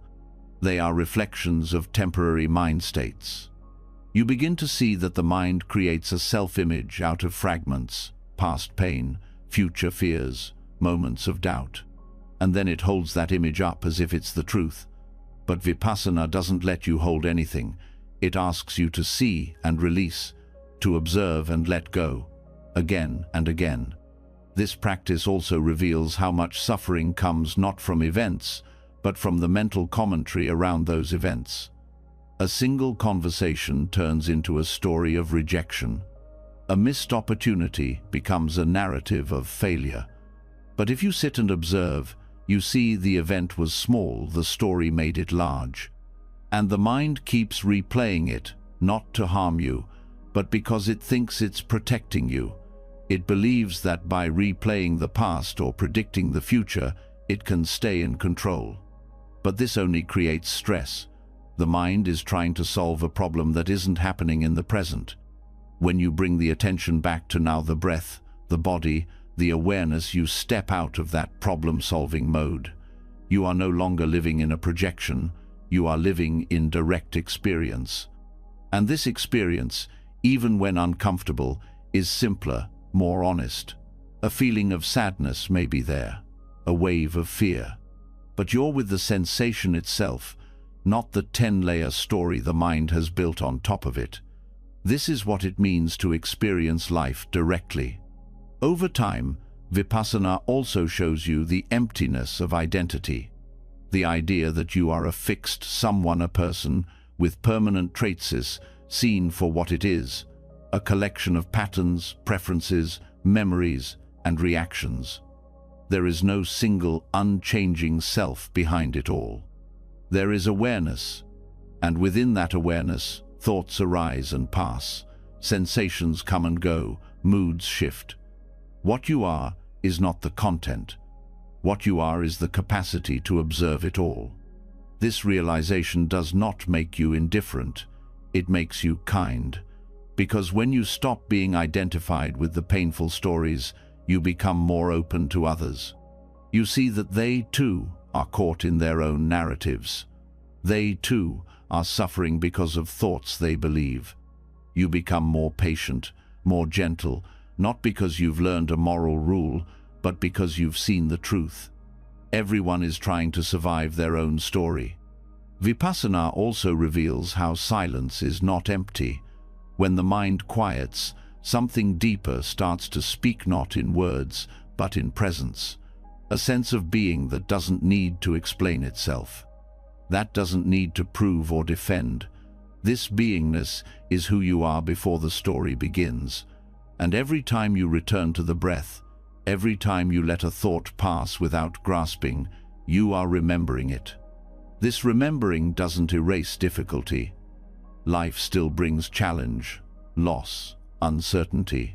But now, those things are met from presence, not from the spinning mind. You still feel, but you are not overwhelmed. You still think, but you are not lost in thought. You still respond, but you do so with clarity. Because you are no longer trying to live from within the story, you are living from the space that sees it. That space is always available. It doesn't depend on effort, it depends on attention. Attention that is soft, honest, curious. Attention that doesn't argue with what arises, but simply sees it, knows it, and lets it pass. This is the essence of Vipassana, not to add anything, but to strip away what isn't true. Not to improve the story, but to stop mistaking it for reality. Let the stories arise, let them unfold, but don't become them. Sit, watch, breathe, and each time you return to this moment, you are returning to what is real. Not the version of you the mind has created, but the awareness that has always been here, quiet, clear, whole, waiting patiently beneath every thought, every feeling, every word. Now, always now. When the stories the mind tells begin to lose their authority, you're left with something more honest. You begin to see life as it actually unfolds moment by moment, without the heavy layers of assumption and narrative. You stop being the character trapped in a tale of loss or unworthiness, and start becoming the observer of thoughts that rise and fall like waves. But even with that clarity, some moments carry a deeper pull. One of the most powerful and disorienting of these is the experience of heartbreak. Not just emotional discomfort, but the unraveling of the self that can happen when love is lost. It shakes the ground beneath you. It confuses the mind, floods the body, and tightens the heart. And even if you've sat in stillness, even if you've watched your thoughts with calm awareness, this pain can still cut through. Heartbreak reveals attachment in its most exposed form. It shows how deeply the mind clings not only to the presence of another person, but to the image of who they were, who you were with them, and who you thought you might become together. Romantic connection doesn't just involve affection or companionship. It holds projections, stories, imagined futures. So when it breaks, it doesn't feel like something ends. It feels like something inside collapses. But Buddhism doesn't turn away from this. It meets this very kind of pain head-on, not with avoidance but with wisdom. The Buddha taught that all experience is pleasant, painful, intimate, and ordinary are marked by three characteristics: impermanence, unsatisfactoriness, and not self. Heartbreak, more than almost anything else, forces these truths into the open. The first truth is impermanence. No connection is fixed. No person stays the same. No feeling lasts forever. In romance, this is easy to forget. The early days of love feel timeless. Emotional intensity disguises the nature of change. We believe this feeling will last, that this person is the one who completes the story. But change is always moving underneath, quietly. People grow in different directions. Circumstances shift. And even if love remains, its form evolves. When attachment refuses to accept that change, suffering arises. Impermanence doesn't mean love isn't real. It means love is alive, not frozen. It means we are invited to meet others as they are, not as we wish they would remain. And when relationships end, even if not by choice, understanding impermanence helps soften the pain. It doesn't erase the loss, but it prevents the mind from trying to live inside a moment that has already passed. The second truth is dukkha satisfactoriness, not because relationships are bad, but because nothing conditioned can offer permanent satisfaction. No matter how strong the connection, there will be misunderstandings, unmet needs, and unspoken expectations. We often look to romantic love to resolve our deepest wounds, to make us feel seen, chosen, safe. But when another person becomes the source of your inner balance, the relationship carries too much weight. So when it ends, it feels like your whole foundation is gone. This pain, when viewed through a Buddhist lens, becomes a mirror. It reflects the places where you hoped someone else would fix what was never theirs to fix. The ache is not only about the other person leaving, it's about the meaning the mind attached to them. That meaning might be security, worth, happiness, or identity. When they leave, that borrowed meaning collapses. But if you're willing to look closely, to sit with the emptiness, you begin to reclaim what you projected. You begin to see that nothing was ever missing in you, only misunderstood. The third truth is anattanot, self. In heartbreak, the sense of self is deeply disturbed. You might ask, who am I now? What do I do without them? These questions feel urgent, even desperate, because they point to something more than loss. They point to identity collapse. But this collapse can become liberation, because in truth, the self built inside a relationship is always partial. It's a version of you that only existed in that dynamic. And when it falls apart, what's left is the chance to meet yourself again, not as a role, not as a reflection, but as something much more spacious. Through vipassana, or simple mindfulness, you begin to observe how the heart responds to loss. There may be grief, longing, confusion, even anger. Each emotion rises and passes. Each sensation moves through the body, and you begin to see that none of it is permanent. Even the sharpest sorrow shifts. Even the most obsessive thoughts lose their momentum when seen with awareness. And with each moment of presence, the need to solve the pain softens. You stop trying to get rid of it. You start allowing it to be felt. This allowing is not weakness, it's courage. To feel heartbreak fully without shutting down is to honor your own capacity for love. The pain you feel is not a sign of failure, it's a sign of depth. A sign that you were open, that you cared, that you let someone in. That kind of love, even when it ends, is never wasted. It refines the heart. It teaches boundaries. It strengthens empathy. The Buddha also spoke about the chain of dependent origination, the way experiences link together to create suffering.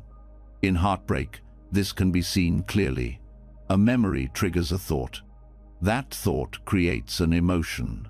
The emotion creates craving for resolution, for return, for escape. Craving becomes clinging, clinging becomes suffering. But if at any point in that chain you can bring awareness, you interrupt the cycle. You see the thought as thought. You feel the feeling without becoming it. You breathe. And in that space, the pain is no longer controlling you. It's simply visiting. Loving kindness practice can also help, not as a way to bypass pain, but as a way to hold it. You offer phrases like, "May I be kind to myself in this," or "May I find peace even in heartbreak." You offer the same to the person you lost, not because they were perfect, but because your own peace matters. This is not about forcing forgiveness or pretending to be okay. It's about watering the seeds of care, even in the soil of loss. Over time, something quieter begins to grow, a deeper knowing. You understand that love is not ownership. That connection doesn't require permanence to be meaningful. That loss is not always a mistake, it is sometimes a door. A door into yourself, a door into a different kind of love, one that begins within and doesn't need to be filled from the outside. Romantic love may come and go, hearts may break, but compassion does not leave you, awareness does not leave you. What you cultivate through practice becomes the foundation that holds you when everything else falls, and that holding is strong not because it avoids grief, but because it allows it, fully, tenderly, without fear. Let the pain come. Let it teach. Let it move through. There is nothing wrong with you for hurting. There is nothing broken in you for missing someone. But do not let the story of loss define your worth. Do not let the end of a relationship become the end of your capacity to feel. Instead, let it deepen your vow to be present. Let it open your heart in new directions. Let it remind you that love is never gone. It just changes form. And in that new form, in that tender space after loss, you may find something unexpected. Not just survival, but strength. Not just healing, but clarity.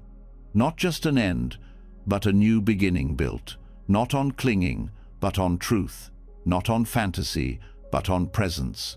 Not on fear, but on a love that is no longer afraid to let go. You've walked through a quiet forest of truth. You've breathed with suffering, sat with impermanence, and touched the parts of yourself that hurt the most, not to escape them, but to understand them. Over these hours, we explored the patterns that trap you, the stories that shape you, and the deep wisdom that can free you. From the 4 foundations of mindfulness to the power of noble silence. From letting go of self-doubt to transforming heartbreak into compassion, you've been shown not another method of escape, but a return. A return to presence, a return to what is real, a return to the part of you that was never broken to begin with. If even one sentence helped you feel less alone or helped your breath come a little easier, let that be a seed. And if your heart feels ready, water that seed by sharing in the comments below what part of tonight's journey spoke to you most. Your voice may be the one someone else needs to hear. If you'd like to continue walking this path together, take a second now to subscribe to the channel. There's more to explore, more to soften, more to understand. This is only the beginning. Keep returning, keep remembering, keep breathing. You're not alone. You're never alone.